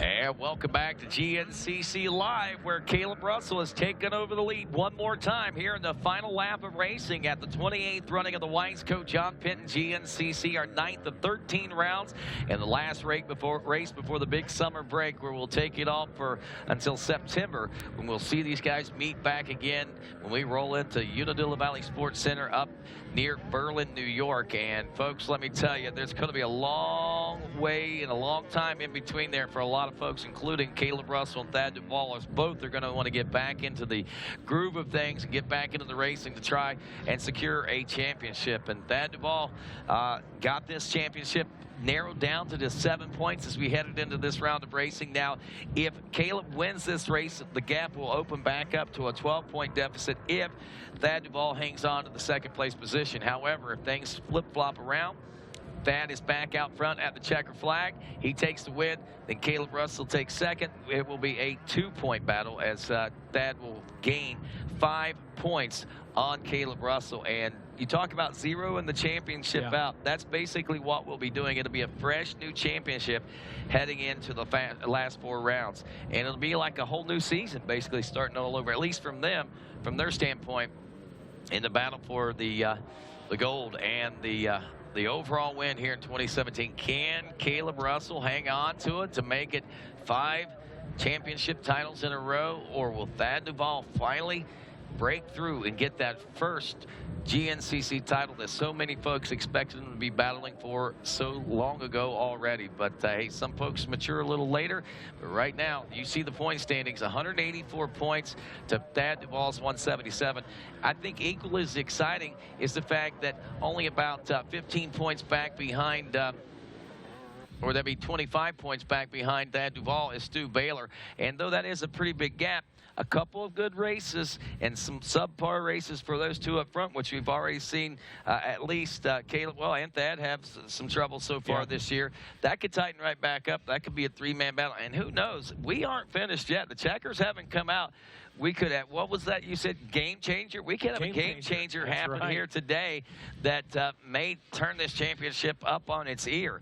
So time will tell that story, that's for sure. If you want to look at the points breakdown, whenever you're figuring points, first place in GNCC gets 30 points, second place is 25, third place 21, 18 points for fourth place, 16 points for fifth, and then sixth is 15, 17th, or 14 for seventh, and it goes to 1-point increments at that particular point. So the better you do, obviously, the better bonuses you get. So if you win, you get a 5-point bonus, basically, or 3 or 4-point bonus anyway over the second place points, and that's pretty impressive stuff, I think. And right now, that's kind of how it's gotten us to where we are. You know, Thad was able to chip away at that points lead by getting a couple wins in a row like he did, and also faring well. And same thing with Caleb. He was able to amass the points. He wasn't put himself in position because of all the great wins that he has been able to accomplish this year. But it's evened out, and almost evened out. Caleb may have that 12-point gap, but again, still with 4 rounds left to go, we've seen more than 12 points made up over the course of the last 4 races itself. So who's to say that it can't be made back up heading into those last 4? So, I mean, no matter what happens here today, we have still got a championship that you are going to have to come back to in September and pay attention to all the way through the end of October. There's no doubt in my mind that this could be one of the greatest championship battles in GNCC in quite some time. As Johnny Gallagher, he joins us back here in the box. And Johnny, what's things like out on the outside there? Well, I got to tell you, Rodney, that mulch pile that I said didn't look so bad this year, I'm going to go ahead and retract that. It's an absolute death trap over there right now. Guys are going down left and right, as I'm sure you can see on camera. But those guys worked their way through there, and man, still a lot of battles left to be settled, and obviously the biggest battle on the track and the most heated battle on the track is also the one that happens to be potentially, at least to those two guys and probably to a lot of the fans at home, the most important, and that's the battle for the win here at the John Penton GNCC, with Caleb Russell and Thad Duvall just absolutely throwing down everything they have, every trick in the book, and this is it. I mean, think of it. It's basically a sprint lap. Granted, it's 30-plus minutes, but you know, all that matters at this point is them putting in the absolute fastest lap that they can. Now, the fact that they've already been racing for 2 hours and 15 minutes when that happens, you know, minor details. just small things to think about there. But what about Grant Baylor? I mean, he has a 1:38.5-second lead. Theoretically, I mean, you look at things, he turned about a 30-second faster lap on average than those two guys. In theory, it doesn't appear that he would be able to catch these guys, but I mean, on the outside chance that he does find an extra boost of energy out there, hey, you never know. We could see something really exciting coming down here in the next 20 minutes or so. We are about 20 minutes out from a checker flag, and I have learned, Johnny Gallagher, never expect that things are going to finish the way you expect, because the unexpected is always looming around the corner, so to speak. Well, certainly we know this John Penton GNCC racetrack is a dynamic race course. There's a lot of factors out there and a lot of potential for whether it be bottlenecks or, you know, sections just working out differently. You know, there's definitely time to be made out there. 1:38 seconds. I mean, that's a substantial gap, but it's certainly not out of the realm of possibility. He was about 30 seconds faster on the last lap. You know, in my mind, if he could do that again, as we see the 1-2-3, the JCR Honda of Austin Lee out there, still circulating the XC2 class, looks like he's sitting in about the 15th place overall position, and I believe that puts him 4th in that XC2. Yes, correct. 4th in that XC2. Again, Lane Michael, Josh Toth, Craig DeLong. Oh, actually, I'm sorry. No, it just changed. Ben Kelly is 4th. Mike Wachowski 5th. Jesse Grom 6th. And Austin Lee in 7th. So he's dropped back after running strong early. He was up in that 2nd and 3rd place spot. But nonetheless, for me, if Grant Baylor could rip off a lap time like he did on the last lap, you know, and go faster than Caleb Russell and Thad Duvall while they're battling, while he's by himself, not that it's out of the realm of possibility, but I don't anticipate seeing him close the gap to actually battle for the lead. But what a mental victory that would be to say, hey, man, you know, those guys were battling. They were throwing everything they had at it for a win. And I was just back there kind of cruising in 3rd, and I was ripping off faster lap times than them. So when we go to Unadilla, they better just move out of my way. Right. Hey, you know, I think the last 3 races, Johnny, have opened up a lot of eyes and inspired a lot of those guys in the XC1 class. You know, when we started the early part of the season, you know, it's Thad, it's Caleb and Thad, you know, Caleb and Thad, Caleb and now, guys, just like in GNCC, you're starting to see that they are starting to feel that the possibility is there that they can actually maybe win, maybe get on that podium, maybe get in between there and out. I mean, it's amazing what the last 3 rounds of racing has done for the mentality of this whole championship, including Thad Duvall, who really gained some major points there over the last 3 rounds of racing. And knowing that, he had to come into this weekend with a whole new vigor and some great enlightenment, coming to a home track that he likes here. You know, he had to be pretty stoked, and he was expecting exactly what he's got out there today, the battle with he and Caleb Russell. And I know he had a chance to talk with the RacerTV crew about a few things on his mind as we headed into this weekend. Yeah, you know, the season's been really good. I got 2 wins, a bunch of seconds, a couple thirds. Yeah, just wish I could take back the first round when I had some issues.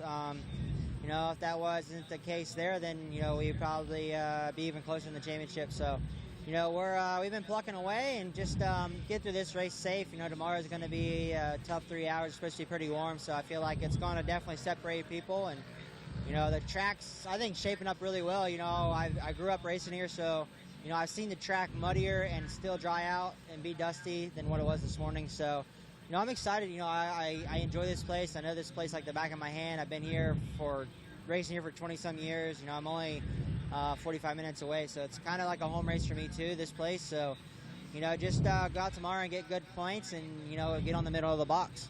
Yeah, you know, the confidence is awesome right now. You know, being able to run with Caleb at the beginning of the year and learn some stuff off him and then take it in his homework and study it. And, it seems like it's really paid off. I've been working really hard, and coming in tomorrow, that confidence is high. He's been struggling the last couple races, and I feel like I've been really strong. So, I feel like he's definitely going to be super strong here. This is his backyard, and for me to go beat him tomorrow, that would be a big thing for me. I feel like if I beat him tomorrow, then that's a step in the right direction for sure. And like I said, just want to get good points and get to the summer healthy. Well, there you go. Just as we expected, his confidence is boosting. He's looking forward to tightening things up if he can here heading into the summer break. And, hey, he feels right at home right here at the John Penton GNCC, and rightfully so. I think you heard it probably in the introductions of riders out there. You could hear the fans around the first turn there just erupting whenever we announced Bad Thad Duvall's name and he rolled into that first turn region. So here we go. Oh, here we go again. Grab your phone, Mikey. I got mine open. I'm trying to load right now. Okay.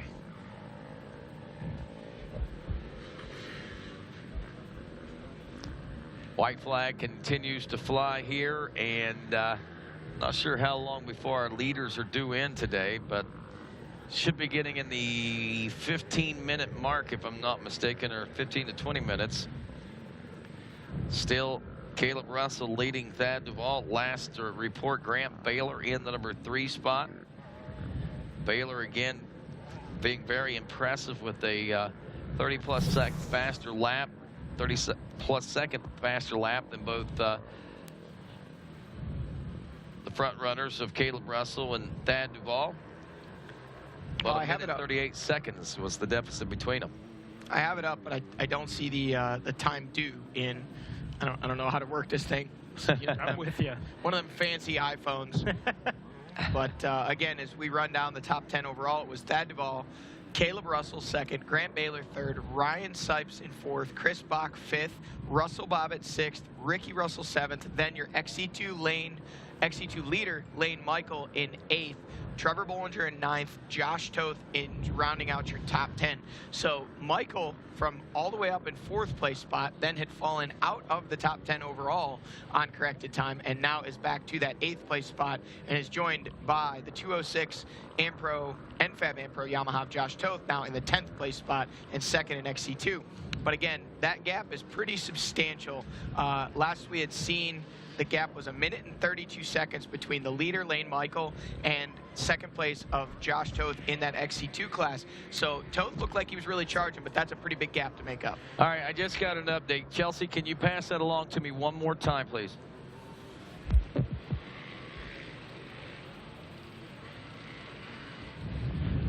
Oh, they're picking up some radio traffic right now. We're going to do the same thing. Caleb Russell's bike apparently having some electrical issues. Let's go to the track crew. Hang on, guys, and I'll see if I can find out what's going on. Hey, track crew, this is Rodney at RacerTV. Bill Allen or Ryan or Jared, I hear that there's some issues going on right now electrically, quite possibly with Caleb Russell. What's the story on that right now, guys? This is I'm just hearing this all secondhand, but I heard his bike shut off in the Penton section. Can't get it fired. They got it fired, won't stay running. So I'm just hearing it secondhand, so I don't know. Okay, 10-4. So if you find anything out, please let us know. So we're hearing issues, and wow, now 3 minutes down, and they still haven't gotten it running. Wow. Now, you talk about the game changer. I believe they said they did get it. Oh, they did get it? I believe. Regardless, they were having some issues on it. Jeff Russell giving us the update there just a second ago. But talk about the game changer we mentioned there just a moment ago, guys. This could be it. You know, we were talking about going into this championship with possibly a 2-point deficit or a 12-point deficit, whatever the case may be. But if this happens, if Caleb Russell does have these mechanical issues, now these are big ifs, if he finishes back several positions and or if he finishes completely out of the top 20, scoring 0 points, we'll all of a sudden see a 23-point race in this, a 23-point difference in this championship in favor of Thad Duvall when we go into the last 4 rounds. That, my friends, could be the game changer that we may have been anticipating something big happening here at the John Penton this weekend. Well, not likely yet. It's not necessarily been set in stone, but I know right now there are some possibilities looming right now. Rodney, as we add up our gaps in the top 5, we had 1.5 seconds between first and second. We know that now that has changed. 1 minute and 38 seconds back to third, which at the time was Grant Baylor, and then another minute and 3 seconds back to Ryan Sipes, but then only 21 seconds back to Chris Bach. You add all that up, and that comes out to right at about 3 minutes, and they said Caleb Russell lost over 3 minutes, which would put him back outside the top 5 or possibly in that 5th place spot. So we were thinking maybe he'd drop back to second, but it seems he is probably most likely, based on the time gaps we're given, he has lost not only second, but he has lost third as well to possibly Ryan Sipes, and maybe even 4th to Chris Bach. We'll have to wait and see. They should be coming into view here in just a few moments. Well, we'll be waiting for an update, as we said, and we'll be waiting for the visual for this one for ourselves as well. As folks, I'm telling you, we are sitting on the verge of something very big as far as this GNCC championship is concerned. 3 minutes lost, a couple of positions. All of a sudden, not do we have a two-point race, but for the championship. But what we end up having is Thad Duvall again leading here with the points lead. As we add up those time gaps, we also need to start thinking about those points gaps. You know, Rodney, you were saying potentially 2 points was what they were looking at if Thad Duvall could beat Caleb Russell, and Caleb Russell was second. Now, had that a flip-flop, as you said, it would have been 12. Now, if he is, we don't know exactly where he's at, but let's just run it down. There's a 5-point gap from first to second. There's a 4-point gap from second to third. And then there's a 3-point gap from third to 4th. Now, those are the only positions that pay bonus points. So your top 4 position, because then there's a 2-point gap after that. So each of those points within the top 5 or places is worth additional bonus points. Once you get outside the top 5, it only drops by 1 point down through. So potentially, if Caleb Russell would finish, say, third, that would put him 2 points behind Thad Duvall going into the summer break. If he would finish 4th, that would put him 5 points behind going into the summer break, and every position back after that, it's going to drop by 1 more spot. Wow, that's interesting. It certainly puts a new scope on this championship battle. Again, we don't know what the actual, haven't gotten the official, and we haven't seen the checker flags, so we can't really start counting championship points until they come by the finish line itself. But there is still a lot of question, and we wait with bated breath, so to speak, and we still haven't heard any more updates on Caleb as of yet, so we're just going to continue to wait and see and watch the track as much as possible. I don't know how much time that we have before the leaders are due in, but according to the way it feels right now, it certainly feels like it shouldn't be a whole lot of time. Yeah, we should be seeing him. The next time we'll see him will be at that FMF hill climb, not the PowerPoint, but what used to be the FMF hill climb, the 3-step uphill.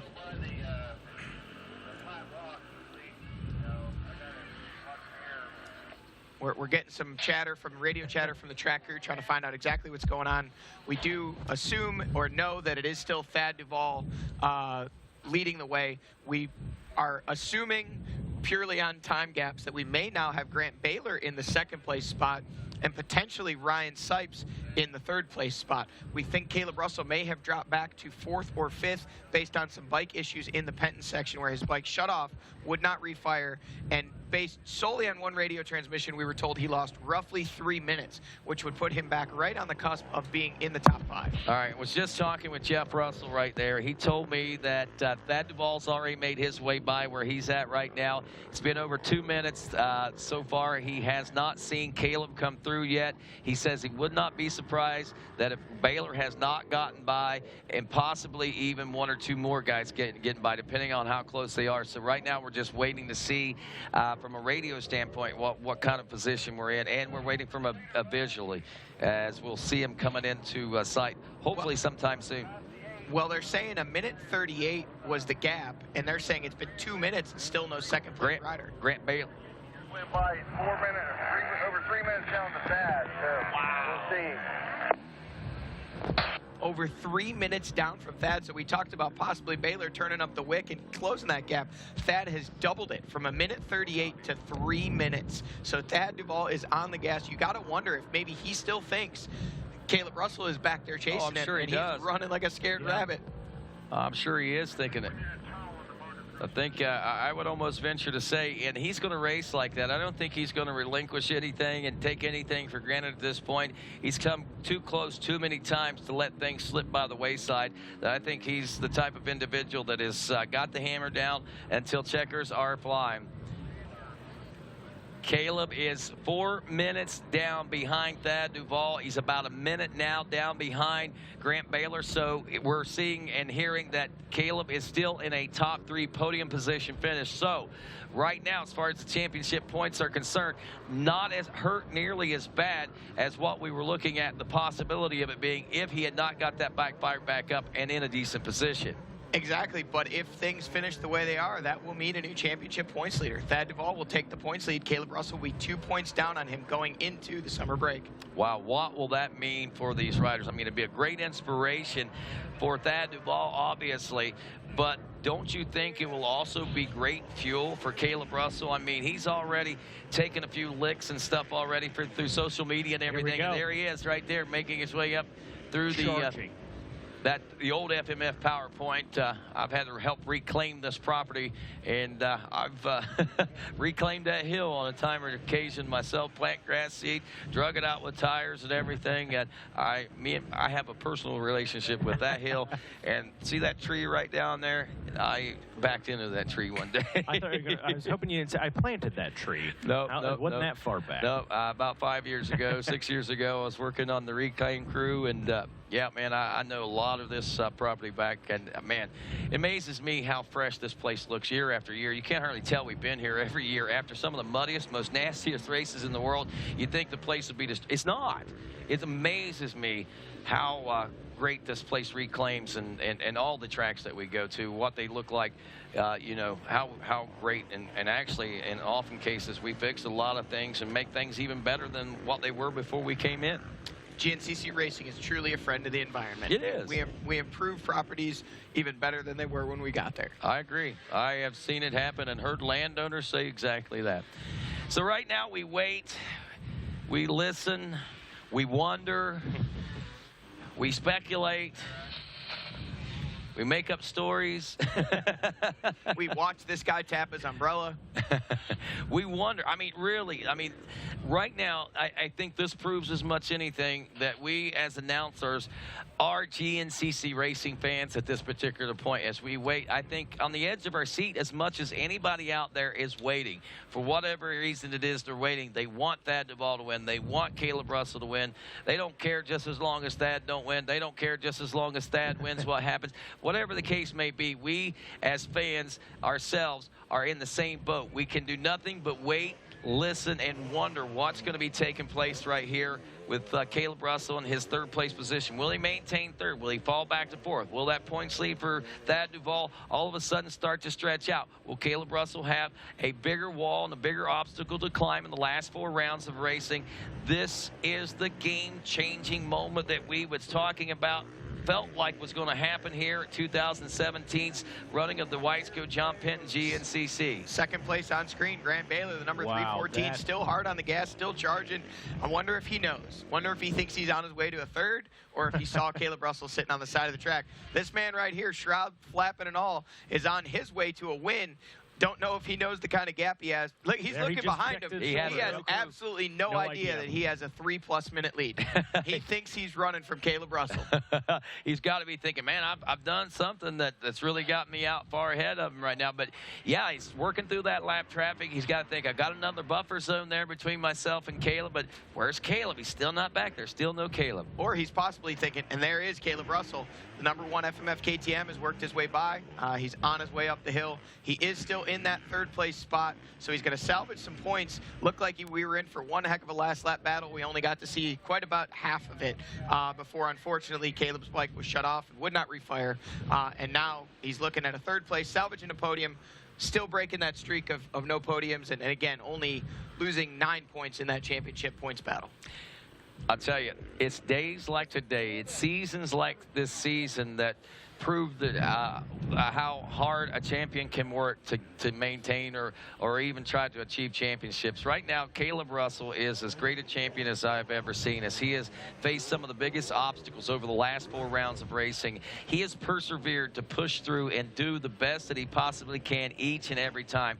When you might think about giving up, Caleb Russell doesn't think about giving up. He just keeps pushing. We have a new 4th place rider that's not giving up. Chris Bach has gotten his way around Ryan Sipes, so he made up that 19-second gap that he was the deficit that he had to Sipes, and there is Ryan Sipes in 5th. So now your top 5 are through the 9.5-mile marker, and the one man that's the closest to the finish is this guy right here, the 989 Rockstar Husqvarna of Thad Duvall. He keeps looking over. He still does not know that he has a 3-minute lead.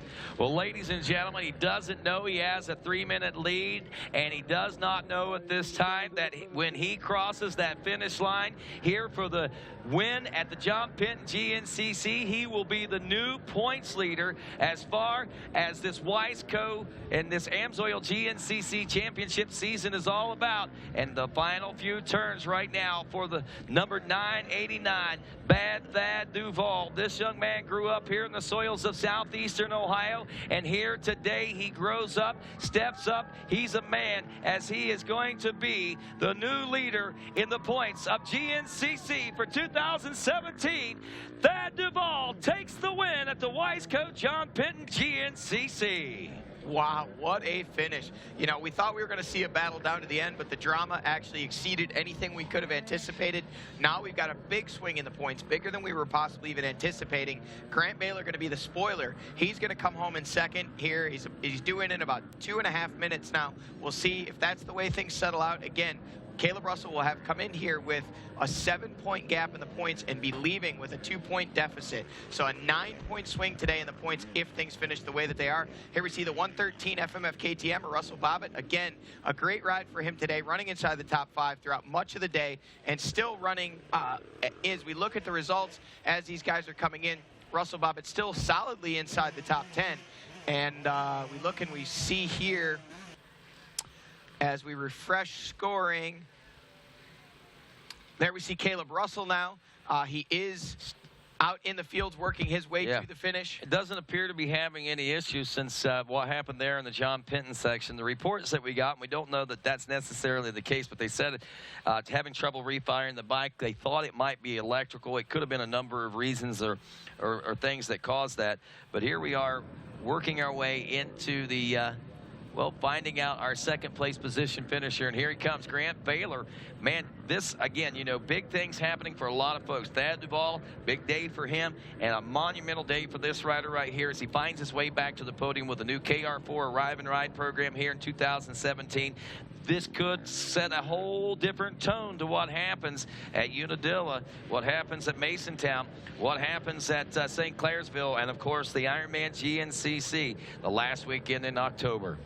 Yeah, you know, so many storylines here. Grant Baylor's another great one. You know, it's been a struggle of a season for him. No podiums.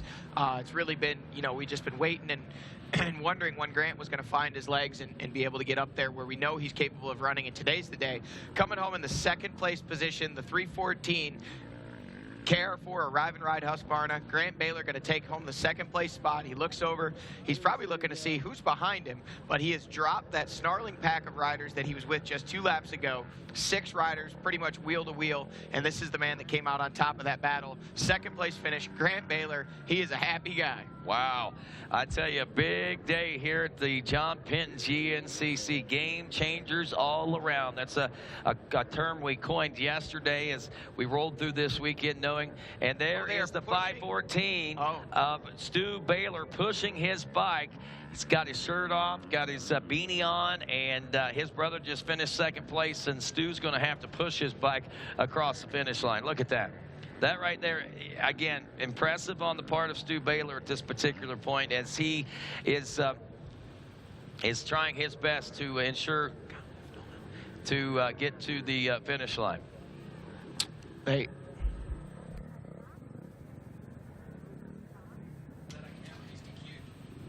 So right now, Stu is making his way around and getting a little bit of assistance there from some of these mud fleas, if you will. We see some of the race fans that are Hold on a stepping up. second. This is Chris Bach coming to the finish. Did we miss Caleb Russell? I'm not sure what's going on here. What's going on here? Is that's Bach right there? That is Chris Bach coming to the finish. We're waiting to see if Caleb Russell did check in. We might have missed him on camera while we were following Stu Baylor.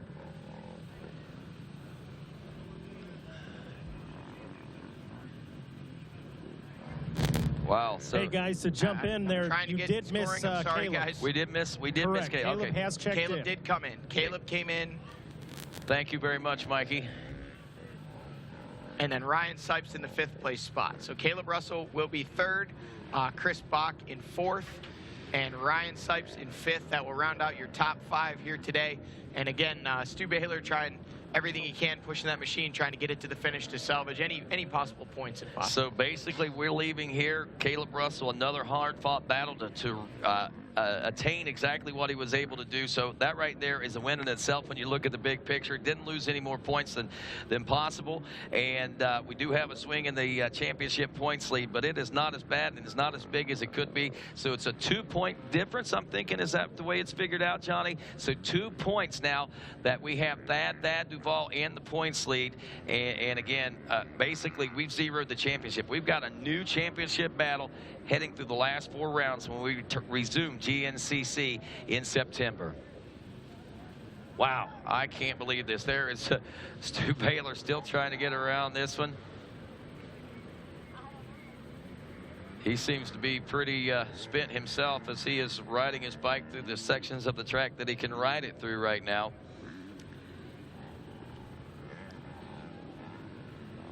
He's saying, I need my helmet. Need my helmet. So he's figured out he needs to have that helmet. He realizes that he has to have the helmet in order to cross the finish line and not be DQ'd. So thankfully he has figured that out, and it might cost him a little bit more, but they will get that, hopefully get that helmet to him before they get him across the finish line. And there it is.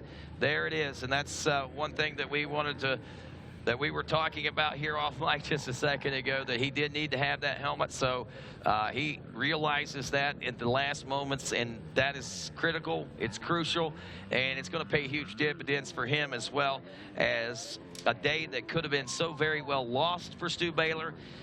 He, again, is able to salvage.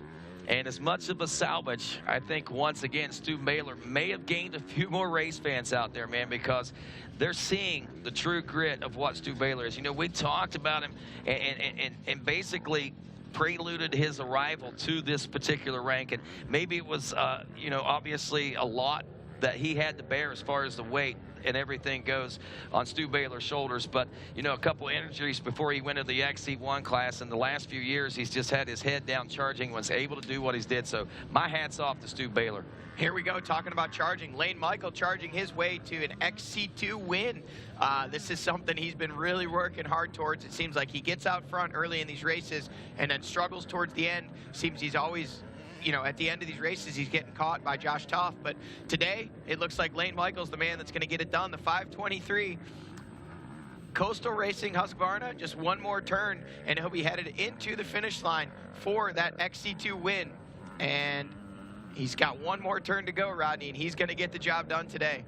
Well, I'll tell you, this is a rider that's been struggling personally a lot this year, not getting the finishes that he had hoped for, being in position early in the race. Today, got in there early, never relinquished it. I could say that probably Lane Michael could say he rode a picture-perfect race here today at the Wiseco John Penton GNCC. It's a good note to end this first part of the season on.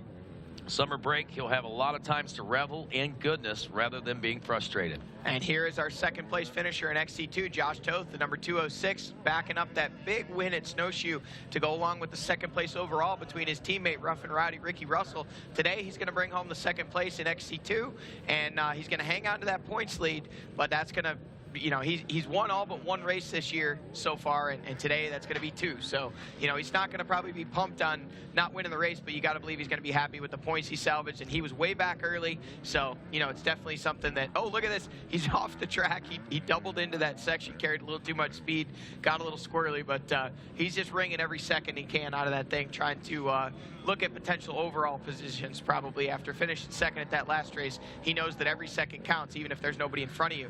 And look at that. His jersey is shredded off the right side of him. Not much left of it all. About the only thing hanging on to it was the camelback. Well, I'll tell you, I think it's pretty evident what this racetrack is. You know, it's funny. I was talking to somebody this morning. They said, the Penton, it's nothing, man. It's more like a motocross race. It's wide open. There's, you know, you go real fast, and it's really not a lot of challenges. But I think when we look at the faces, when we look at the bikes, when we look at the apparel that these riders are wearing, I think that you can look on this race, these racers' faces and their bodies and tell that this is not just an easy trail ride by no stretch of the imagination. No, this track gets rough. It's dynamic. It's technical. It's got so many different facets to it. It's hard to even encompass them all. This guy right here, Craig DeLong, 3rd place in XC2. He's charged all day. Been just inside the podium position, kind of rounding out that top 3 almost all day. He was right with Josh Toth just a lap ago. Looks like Toth was able to open up that gap a little bit, but still, you know, Craig DeLong's going to be happy to be having a podium going into the summer break and carrying that momentum. You know, right now it's those 2 guys, Lane Michael and Craig DeLong, that are trying to figure out how to, you know, the conundrum of stopping Josh Toth. You know, he's won now 7 of 9 races, and with the commanding points lead, these guys, if they want to win that championship, those 2 Coastal Racing Husqvarna teammates need to get together and figure something out. That's right. I'll tell you what a great day, man. It all started out here today with those youth riders out there on the track. We went to the 10 o'clock race, saw an intense battle out there, and the explanation point was this one right here, the game-changing race where Thad Duvall moved into the #1 spot. You know, it's funny. I can remember when Thad Duvall and Caleb Russell were racing those youth races right here at this very facility, the John Penton GNCC. And imagine our winner from this morning, Zachary Davidson, in less than a decade could be sitting in the same position as both of these guys. And speaking of this morning's winner, we had a chance to catch up with him after our youth overall race this morning.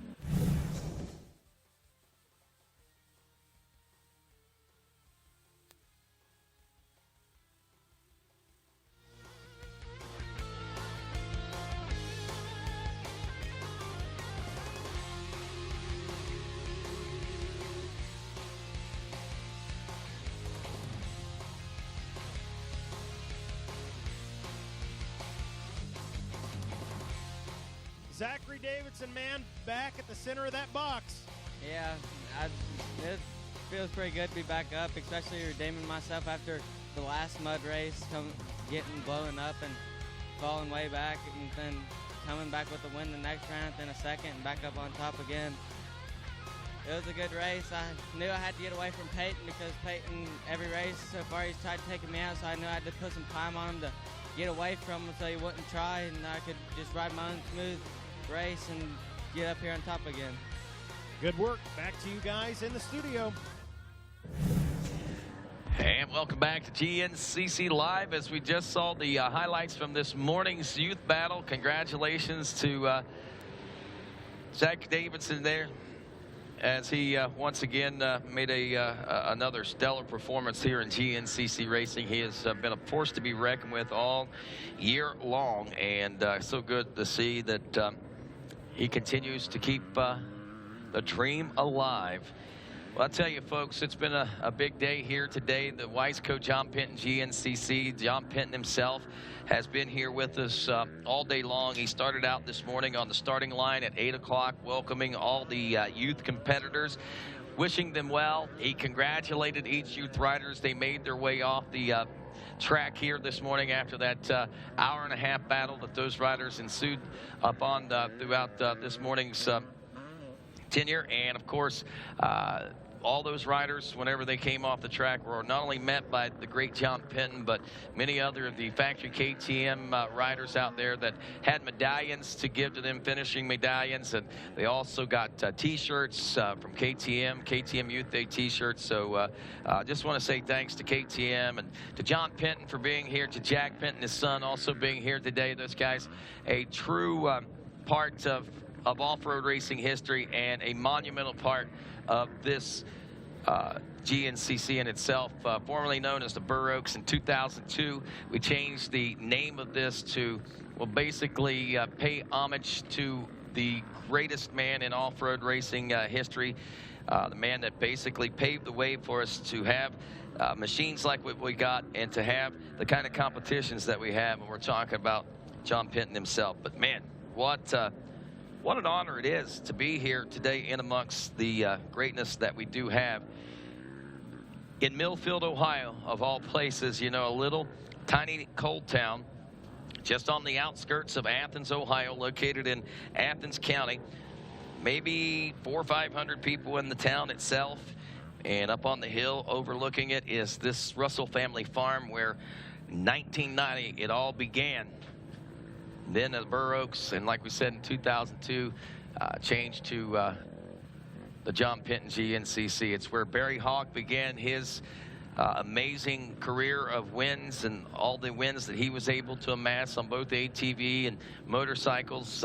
It was also, I think, the momentum that set things in stone that helped lead Barry into the greatness that he is. Maybe we might see greatness born here again today at the Weisco John Penton GNCC. Only time will tell when we read the history books a little later on. And speaking of history books, we got a whole lot more to put in those books, and we get a chance to talk to our winners and our top finishers of today's race when we continue here on RacerTV's GNCC Live. Get the most protection for your vehicles and toys and the most bang for your buck with the AMSOIL Preferred Customer Program. Join today and receive up to 25% savings on AMSOIL products, exclusive product and shipping promotions, free AMSOIL gear, points on all purchases, referral rewards. Register today and take advantage of all the benefits offered by the AMSOIL Preferred Customer Program. Visit amsoil.com/PC.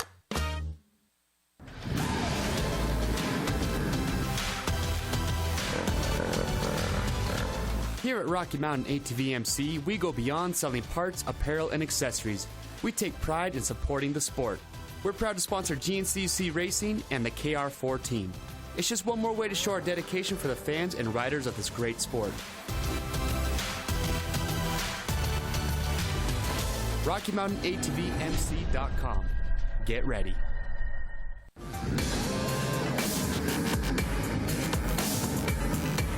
At Rocky Mountain ATVMC, we want to help increase rider participation at your next race, rally, or club event with our free Race Gas program. Join Race Gas, and every rider that signs up for your event or club gets a free $10 gift card to Rocky Mountain ATVMC. It's that simple. RockyMountainATVMC.com. Get ready. And welcome back to GNCC Live. And hello, Ohio. What do you think about that one as the crowd gathers down at the podium in anticipation of our presentations coming up and the new leader going to be crowned here today as we head into the long summer break? As we look down onto the podium, Mikey Wayne's right now getting things lined up. We got Thad Duvall in the center of the box down there. We got Grant Baylor in second, and of course Caleb Russell able to salvage out what appeared to could be a disastrous day, is able to still salvage a third place position and keep that fifth championship hope alive. Let's head on down to the podium with Mikey Waynes and get the words from the guys themselves here at this John Penton GNCC. Mikey? Well, thank you, Rodney Tomlin. We're down here. We got 2 out of 3. Grant Baylor throwing on a fresh jersey. And here he comes. Right meow. Oomph. You guys act like you're a little tired. And I don't think anybody's mad at you. All right, well, before we get started, Millfield, Ohio, give it up here for the top 3 out of the overall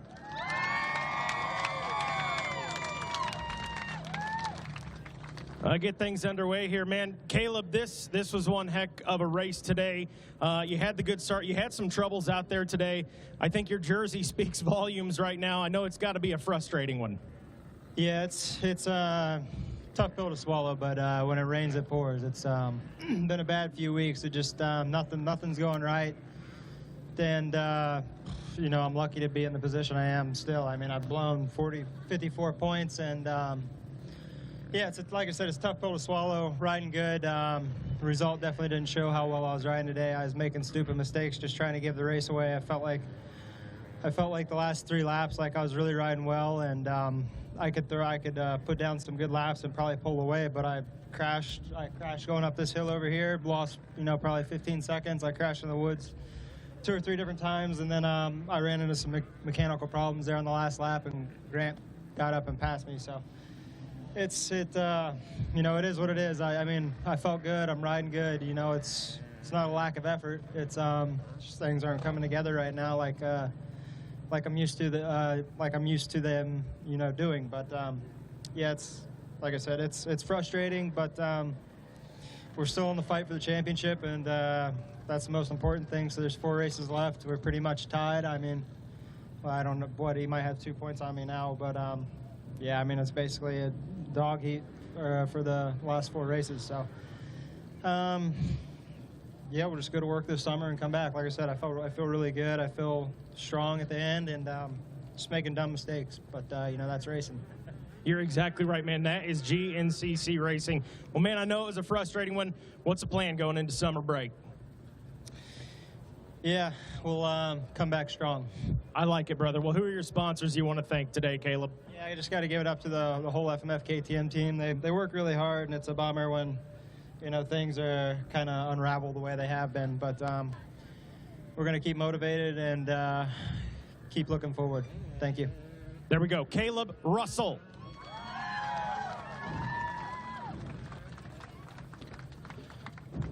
Wiggling with it. Well, man, Grant Baylor, first time on the podium this season. This feels pretty good, don't it? Heck yeah, man. I've been, I hadn't even broke the top 5 all year, so it's awesome to be back up here. You know, I know this is where I need to be, so, you know, it's definitely an awesome feeling to be back up here. You were charging out there. I mean, at one point, I think the battle for third was between about 6 different riders. Talk to us a little bit about that. Yeah, man, and I came into the back of it, and like you said, there's probably 6 guys right there. I mean, we were, you know, wheel to wheel. You know, it was Chris Bach, me, Stewart, and Russell Bobbitt, and Ricky Russell. You know, we were all, you know, just right there. And, you know, once I got around all those guys, I got through them and put my head down and broke away from them. And, you know, and then they gave me a pit board, minute and a half out of the lead. So I was already pumped on a podium, but, you know, I was definitely going to keep pushing for more. And then I saw Caleb there in the Penton section, broke down. And, you know, that sucks. But, you know, either way, third or second, I was pretty pumped. So, but, yeah, I just wrote it in for a second. It was awesome. Well, good work, man. Is this an indication what we're going to see in the last 4 rounds?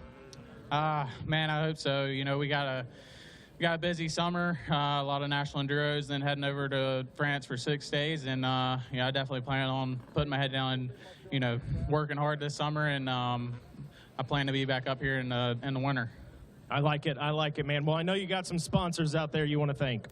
Oh, yeah, the whole Rocky Mountain ATV KR4 team, and AMSOIL, Husqvarna, my mechanic Garrett for keeping the bike going, and Christy and Frank for everything they do, running the team and all that, and my parents, my dad, you know, out there helping me out there in the Penton section. He was back there giving me pet boards and putting water on my back and everything else. So, and then my girlfriend and, you know, everybody out here cheering me on. And then JDP suspension, Kenda tires. You know, actually, we just tweaked the suspension a couple races ago, probably before snowshoe, and you know, it's definitely working out really good. So I think that might be part of it, because I mean, snowshoe had a really good run going too. But you know, then FMF, Enduro Engineering, Liette neck braces, CD boots, Mobius knee braces. 100% goggles, and showy helmets, and everybody else, thank you. There we go, everybody. Grant Baylor. All right, before I jump up there and powwow with you, I just want everybody to give it up for Mr. This is basically hometown, Thad Duvall.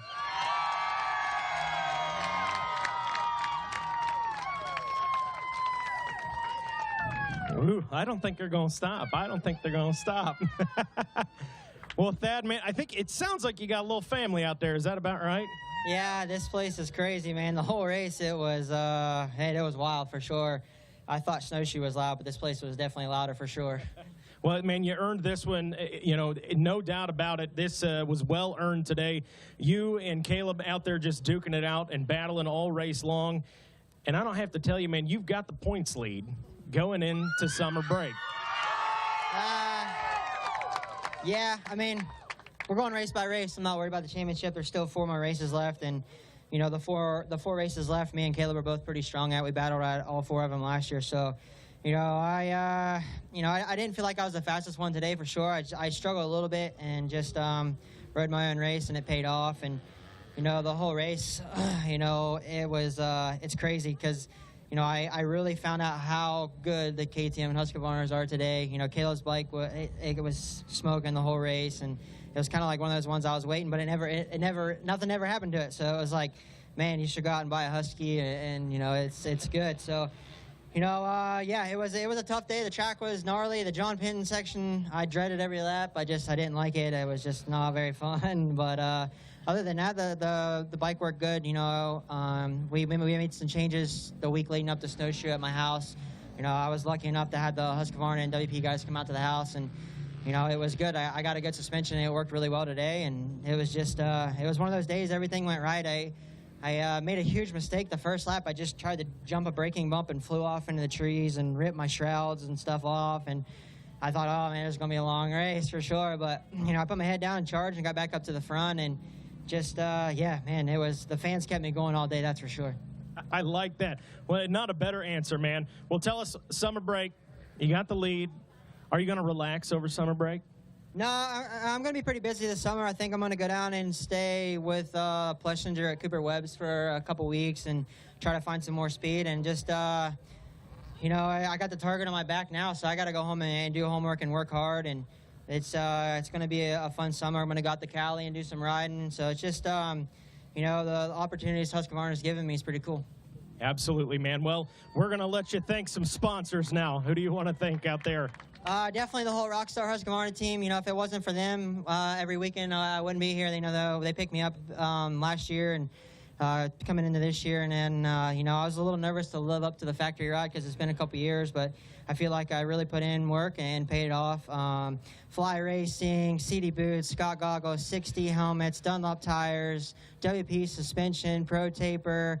Man, the fans today were crazy. Thank you guys so much. My parents, you know, they made a lot of sacrifices for me, and you know, it's been awesome. I give a shout out to the kids who's been living with me for the last couple months. You know, we've been training our butts off. My wife, man, she's cool, and just my mechanic Tanner, just everybody out there today, man, you guys are awesome. Thank you so much. Thad Duvall. Well, we'll get you our 3 winners together for a photograph. So I have a photographer back there, Kenny Hill. There, he's right there. I'm used to him being in the yellow. My bad. We'll get a photograph, and then we'll get to popping some bottles. Check out that John Penton gas tank. It does not get cooler than that right there.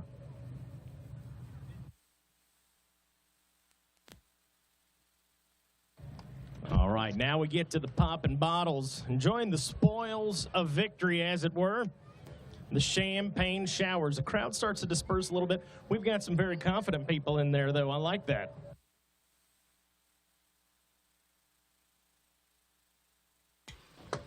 All right. Popping bottles. So coming up next, we'll get Russell Bobbitt up here for the Whole Shot Award. We'll let these guys make their exit.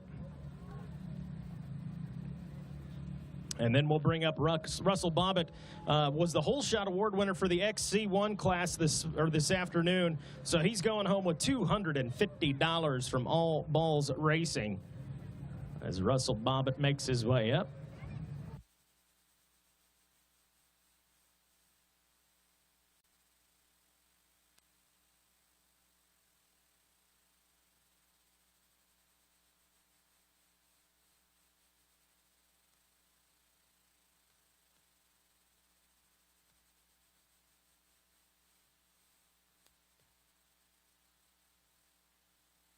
Well, man, Russell Bobbitt right here going home with $250 from All Balls Racing. There, show that guy right there, that camera. Yeah. There we go. Well, Russell, man, talk to us. Like I said, you did get the whole shot today. We can back up. Wiggling with it. You did get the whole shot today, man. It was a good start to the race for you. What went on out there today? Yeah, I was super pumped. Just kind of nabbed that whole shot. Hit the start button pretty quick, slammed it in the second, and kind of carried the corner wide, and just saw that everyone was kind of checking up on the inside and was able to kind of capitalize on that and just railed it out and shot across that line. But yeah, felt awesome the first really hour and a half of the race. I was running top 3 and you know, I was in the lead for a short bit on the first lap, and just swapping positions and having some good battles with guys. It was just a blast out there. Well, good work, man. We're going to see you up on this podium one of the last 4 rounds? I sure hope so. You know, it's no, that's just you know, a work in progress. It seems like we'll just kind of keep inching up that way and try and get on the box here before the end of the year. Well, there we go, man. Russell Bobbitt going home. Kenny Hill's getting the photograph of you going home with $250 from All Balls Racing. Well, that wraps up our podium here for the XC1 and our Whole Shot Award winner. Congratulations to Russell Bobbitt. Congratulations as well to Thad Duvall. A 2-point lead heading into the summer break. And as he said, it's not about the championship at this point. It's a race-by-race status, and he'll sort it all out at the Ironman if he's in first place in the points. And I think that's a great way for him to look at it. Well, I'll tell you, the Weisco John Penton GNCC has been another great affair here for the 28th running, and as we saw earlier this morning, it got started with that 8 o'clock race. Zach Davidson going out and making things happen, and then here at 10 o'clock this morning, pretty amazing race as well, as we saw the WXC and all of the morning class riders roll into the trails around here, nearly 400 strong as they went out onto the trails today. And of course, in the end, as far as the WXC was concerned, Taylor Jones was able to best Becca Sheets after she grabbed the whole shot and took off with it. But then, of course, at the checkers, it was Taylor Jones who took yet another win in the WXC.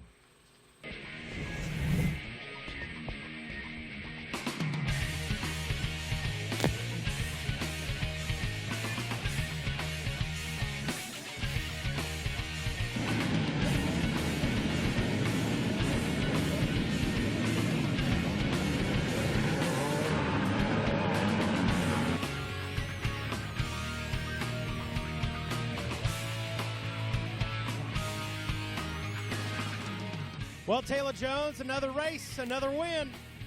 Yeah, I'm stoked to come away with the win today. The track was very challenging. A lot of riders stuck out there, but I got the win, so I'm happy. What are you doing over summer break? Probably riding my dirt bike. All right, back to you guys in the studio. All right, way to go, Mikey Waynes, and thank you again, man. It amazes me how you move around this place from place to place so quickly. The magic and art of RacerTV. And speaking of magic, right there is the magic, and there is the artists that make it all happen in the XC2 Pro 250 class. And Lane Michael bringing his own bit of magic here today as he takes the win in the XC2 class. And, of course, our top 3 are on the podium now as we head back down with Mikey Waynes.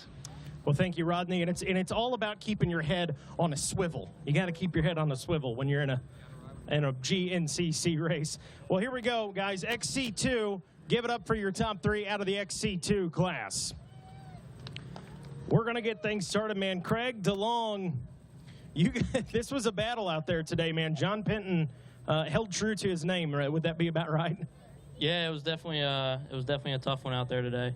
The definitely didn't help. And, you know, we had a good battle. I battled with Josh for quite a bit. We were going back and forth. And then the last lap, I fell over there in the FMF PowerPoint going down the hill. And he got away from me. And then after that, he just couldn't make the time back up. So going in summer break, I got some stuff to work on.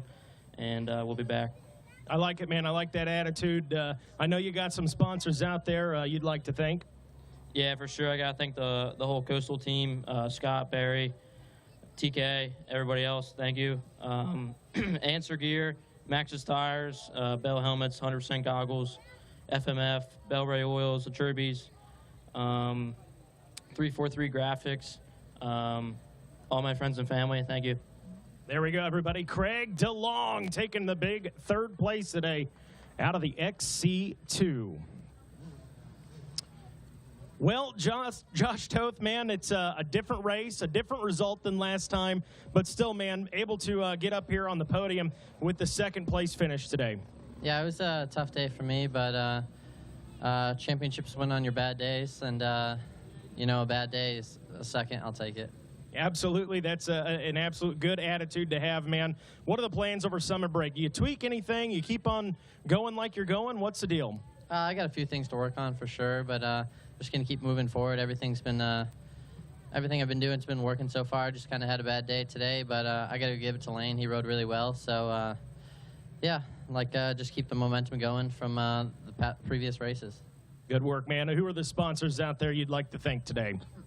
I got to thank my mechanic, Ryan, my girlfriend, Evelyn, who's here, and the NFAB and Pro Yamaha team, Kenda Tires, Steve Hatch, MSR, CD Boots, everybody who helps me out. Anybody I'm forgetting, Cycra, Squid Decals, Yamaha, just the whole team and all the mechanics for helping out. I really appreciate it. There we go, everybody. Josh Toth. Good work, man.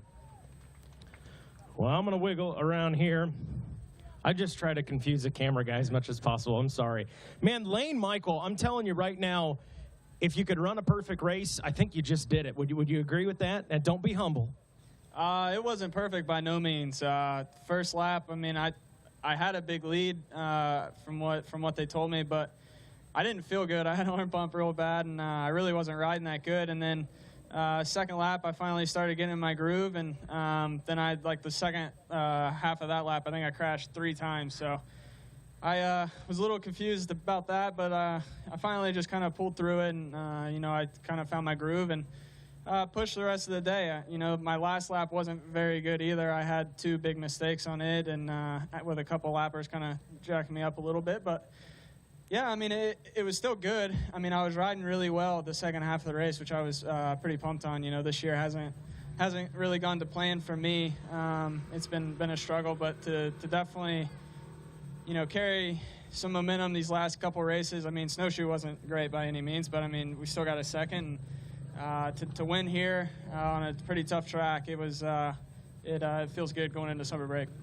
Good work, man. So is this kind of what we can expect from you moving into the next 4 rounds? Yeah, I mean, this is kind of what I've kind of expected out of myself all year. You know, we kind of had a couple little setbacks beginning of the year, but, you know, it's not like a monkey off the back or anything. It's kind of what I've expected all year. It just hasn't fell into place. I mean, Josh has been riding well all year, and Craig, and, you know, they're tough competitors, but, you know, I just haven't been riding like myself.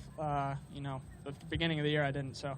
To get back to riding how I am now, I'm happy with it. So it's unfortunate we got a summer break now, but it'll be good. Carry this momentum in the summer break and come out the last 4, and you know, just do what we can do. I mean, the only thing we can do is try to go out and win, and that's what we're here to do. Well, great work, man. I think we're going to see some great things from you.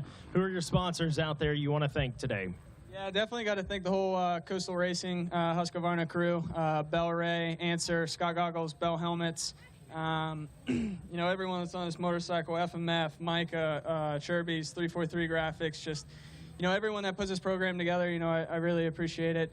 Barry, he couldn't make it, but I'm sure he's watching the live TV, so I'm sure he's glad to see Craig and I both up here. So then I got to thank my girlfriend for, you know, always supporting me, her family, my sister's here, my uncle, my dad for all the work he does on this bike, and everyone that was out there cheering us on. There's a lot of Coastal shirts out there pointing us good lines, so definitely a huge thanks to those guys, and yeah, that's it. There we go, everybody. That is first place finisher Lane Michael. How about that, Barry Hawk, if you're still watching? Not one, but two Coastal Racing guys up here. We'll get you guys. You want to get the picture first, Kenny? Let's do champagne showers first. Kenny made the call. And then I am looking for Harrison Helmick. Is he over there? Is Harrison over there? Don't know. Not sure. Well, if we've got Harrison Helmick, our hole shot winner from this morning, we'll bring him up there on the podium afterward. And now we'll guess Josh Toth makes it rain a few hats for the young guys. Catch. Oh, nice catch. That was a close one. And now we'll get the top three out of the XC2 together for the photograph, and that is going to do it for the XC2 podium. I do have the hole shot award. I don't think we've got Harrison Helmick over here, but regardless, I'll jump in front of the camera. We'll give the shout out there because we want to recognize hot cams. Unleash the power within. So there we go. I'm not near as good looking as Harrison Helmick, but hot cams, unleash the power within, giving out the $100 hole shot award for XC2. So we wanted to recognize that for sure. But that's going to do it for the XC2. Coming up next, FMF XC3. All righty, Mikey. And, of course, as we take a look at our Rocky Mountain ATVMC.com overall leaderboard and our top 10 results, I guess you could say. Thad Duvall taking the win here. Grant Baylor in second. Russell was third. Chris Bach, how about it? Good redemption for him. He broke his back and neck here a year ago. A little over that, he finishes fourth. Ryan Sipes in fifth. Russell Bobbin, an outstanding finish in the number 6 spot. Lane Michael, who won the XC2, gets 7th overall. Trevor Bollinger holds on for 8th. Ricky Russell, the old wrecking ball himself, in 9th. And Josh Toth, 2nd in the XC2 250 class, rounds out your top 10. And thanks to Rocky Mountain ATVMC.com for bringing us those results and helping keep RacerTV going here in the 2017 season. And of course, with that, as Mikey said, we'll be back with the XC3, the FMF XC3 podium right after this. Are you looking for a dirt bike piston that can increase power and decrease blow-by? Then check out Wiseco's all-new Racer Elite piston line. Racer Elite has been used exclusively by the pros, including RCH, Yoshimura, Suzuki Factory Racing, and are now accessible to the public. Available for popular 250 and 450cc dirt bikes, the Racer Elite series is the first off-the-shelf asymmetrical power sports piston ever made. Its fully machined billet aluminum construction features an exclusive custom lap top ring. Step up with dyno-proven power gains with Wiseco's Racer Elite piston line. You smell it, you feel it, you can taste it in the air. Speed, man. Full wide open. Blast. I didn't really like high school too much. Too booky, too take notes, learn this, and that's it. Yeah, WyoTech, that full-size motorcycle. The feeling of taking them apart every day, putting them back together. You can't explain it. Everything I learned applies to now. Seeing your motorcycle that you put together right around the track at 180 miles an hour, oh, definitely rewarding. My name is Mike. My school's WyoTech. Get on the fast track to a career. Turn pro at WyoTech. And welcome back to GNCC Live here from the Wiseco John Penton GNCC. As we have finally done it, my friends, we have reached the end of 9 rounds and the summer break in GNCC. We have also reached a point where we have a new points leader as Thad Duvall takes the win today and Caleb Russell taking third, which now puts the point swing into a, 2-point lead for Thad Duvall. As Caleb Russell pointed out, over the course of the last 4 rounds, a 52-point swing has taken place, and he's not sure what he's got to do other than come back and win out in the final rounds. And this summer break may be a long one for Caleb Russell, but I can tell you what, he's going to be working hard. It's going to be interesting. If you look at the points breakdown again, just to give you an idea, it was 30 points for first, 25 for second, 21 for third. There was a 9-point difference coming into the day. Actually, there were 7 points difference coming into the day. The swing in points was 9 points, so we went from 7 points behind to now 2 points ahead for Thad Duvall. And again, Thad's looking at this as a race by race race. He says not even worried about the championship right now. He just wants to win races. So I can tell you, folks, September is going to be exciting in the GNCC Racing Nation. October equally as exciting as we'll narrow down those final 2 rounds. And finally, at the end of October at the Ironman GNCC, I'm sure we'll know who we're going to finally crown as the new GNCC champion. Will Caleb Russell take championship number 5? Will Thad Duvall take the long-awaited championship number 1 that he has been in search of for so long? So much drama, so much to look forward to, and so much to wait on as well. And speaking of waiting, we are waiting right now to head down to the podium for our FMF XC3 podium, where we saw a basically a bare-fisted brawl start out right from the get-go when Jason Thomas and Mark Horesco got into together there in that first turn, second turn, and of course Jason Thomas having a fairly great race day again here today, and we'll see how it all panned out as we head back down to the podium one more time with Mikey Waynes. All right, thank you, Rodney. And we are missing Devin Welch. So, Devin. Reverend Devin. If you get here, man, we got a little time. We'll stall. We'll make these interviews. It looks like I've got an additional person to interview here. So, but we'll get things started with Mark Horesco. And, man, first thing I want to ask, that whole shot, that was awesome. Yeah, it's been years since I've been waiting to get one on Jason. Now I got it. It's on TV. I got the check to show him, and I won't let him live it down. I like it, man. I like that competitiveness. Well, talk to us about the rest of the race, man. This was a tough one, and just a hard-fought battle start to finish.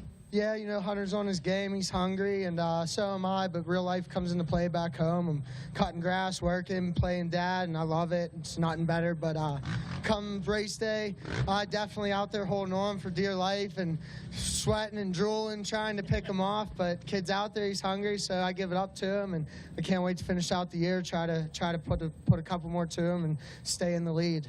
I like it, man. Well, speaking of kids, who have we got here? My daughter, Callie Rose. She's 1 year old soon on the 20th, and this is her first podium, second race. She loves the stuff. Hopefully she'll be up here one day. That's right. It's about time for a strider. That's what that sounds like right there, man. Well, good work out there. I know you've got some sponsors you want to get to. Yeah, big time. My family, the girlfriend, my buddy Kevin here. SRT Off-Road, they're out there killing it. The whole team, Team SRT, 509 Goggles, Kenda Tires, Motul Oils, O'Neill Gear, City Boots, IMS Tanks, Fast Company, Shirai Batteries, Motivation Suspension, Bentley's KTM, HBD Graphics, DT1 Filters, AIM Grips, Hammer Nutrition, Recluse, TM Design Works, the whole shrive of them, Evans Coolant. Guys are killing it, so big thanks to all the sponsors. Thank you. There we go, everybody. That is second place finisher Mark Horesco. And I just got word we do have Devin Welch. Is he on his way? All right, well, we're going to give him a second to get up here. Tell him to hurry, throttle down like he's got anything left in the gas, my poor man. We'll wiggle with it. We can accommodate. You earned it, man. You got the third out of the class, so sure. What happened to the whole shot? There it is. That's my XC3, right? No, that's oh, you know what? I think the last guy, my XC2 guy, took off with my whole shot award. That's not good. Well, we'll work that out, I guess. We do have a whole shot award for you. That's the important thing. We'll switch them. Okay. We'll switch them. So I'm going to give you this, Mark. And if you see him up there, we'll swap them out. I'll take the blame for that one. I bet I gave him the wrong one. He did at the very end, and I had tried to invite him up here, but yes, exactly. What's up, man? Welcome to the podium. You act like you're tired. This is for you, buddy. Thank you. Oh, and this is for you. Here, you're probably going to want that a little more, my man. Yeah, I'll take that. Absolutely. Well, here, let's make room for the machine. Well, Devin, man, talk to us. You seem exhausted. Yeah, about halfway through, my legs started cramping up. Honestly, I didn't think I was going to finish, but I'm glad I did because this feels good. This absolutely, man. Well, I'm glad we waited around for you. What did it take to get up here into third place today? Obviously, this is a hard-fought battle. Yeah, it just took a lot of determination and the thought of work on Monday. So I just kept pushing. I get that one for sure, man. Well, who are the sponsors and folks you'd like to thank out there? Really just God, first of all, for making everything possible. My family for always being there, my grandma, grandpa, my aunt, my dad, his girlfriend, my mom, her boyfriend, all these guys here that helped me out through the week, JDP, just everybody that helps me out. Thank you. There we go, everybody. That is Devin Welch taking the first place win today. Well, Hunter Neuwirth, man, a first-place finish for you out here at the FMF XC3. Feel pretty good? Yeah, I feel really good. I'm a little nauseous, but, you know, it was fun. It was really square-edged out there, really choppy. The ruts were good, and this bike was ripping today, man. We had John Ross from Ride On Moto do some work to it, and that 125 is fast, I'll tell you that. It is, that's for sure. Well, man, big congratulations to you. Is this an indication what we're going to see the rest of the year? I would like to win another one for sure. I mean, Jason's going really fast. I know he had a technical problem, and he actually came back out and was kind of riding with me a little bit. I don't know if he's trying to mess with me or if he was just kind of like having fun and trying to kind of show me how to ride, because he's so fast, and it's cool just to kind of follow him, and it was a lot of fun. Well, good work, man. Who are your sponsors you want to thank out there today? The whole KR4 crew, Moose Racing, Parts Unlimited, X-Brand Goggles, my dad, my mom, my sister, Rocky Mountain ATVMC, Ride On Moto, the whole Ross family for letting me stay in Virginia with them the last few weeks, and just everyone who stays behind me. I really appreciate it. There we go, everybody. That is Hunter Neuwirth taking the big win here today out of the FMF XC3. Well, we're going to let Hunter and you guys gather up there and get a photograph, pop some champagne as well. What you want first, Kenny? Champagne? Let's do the trophies. We'll get the photos first and the champagne second. We may have to see Mark Carrasco's daughter's ID for that champagne shower.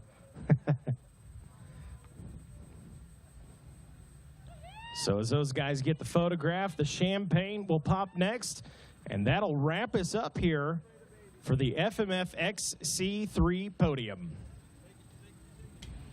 Well, great job, guys, and congratulations, Hunter Neuwirth, as he pops the bottle, as you like to say down there, and the champagne showers fly. To the victor goes the spoils, my friend, and congratulations, Hunter, and it was an awesome day all the way around, folks. Big and monumental things happening here this weekend, not only today but yesterday as well, as the Wiseco John Penton GNCC comes to a close here on Racer TV. Just want to thank everybody for tuning in, and everybody that came out as well. Want to say thanks to you all, folks, and don't forget we got a long break here as far as Racer TV's GNCC coverage is concerned, but don't forget that last week of July and heading into August, we're going to be getting geared up for the Amateur National Motocross Championship from Loretta Lynn's, as we got a lot of live coverage coming from there. Until then, or until we see you in September with more GNCC Live, on behalf of everyone here at Racer TV and my co-host Mikey Waynes and of course Johnny Gallagher, I'm Rodney Tomlin saying good day, everybody.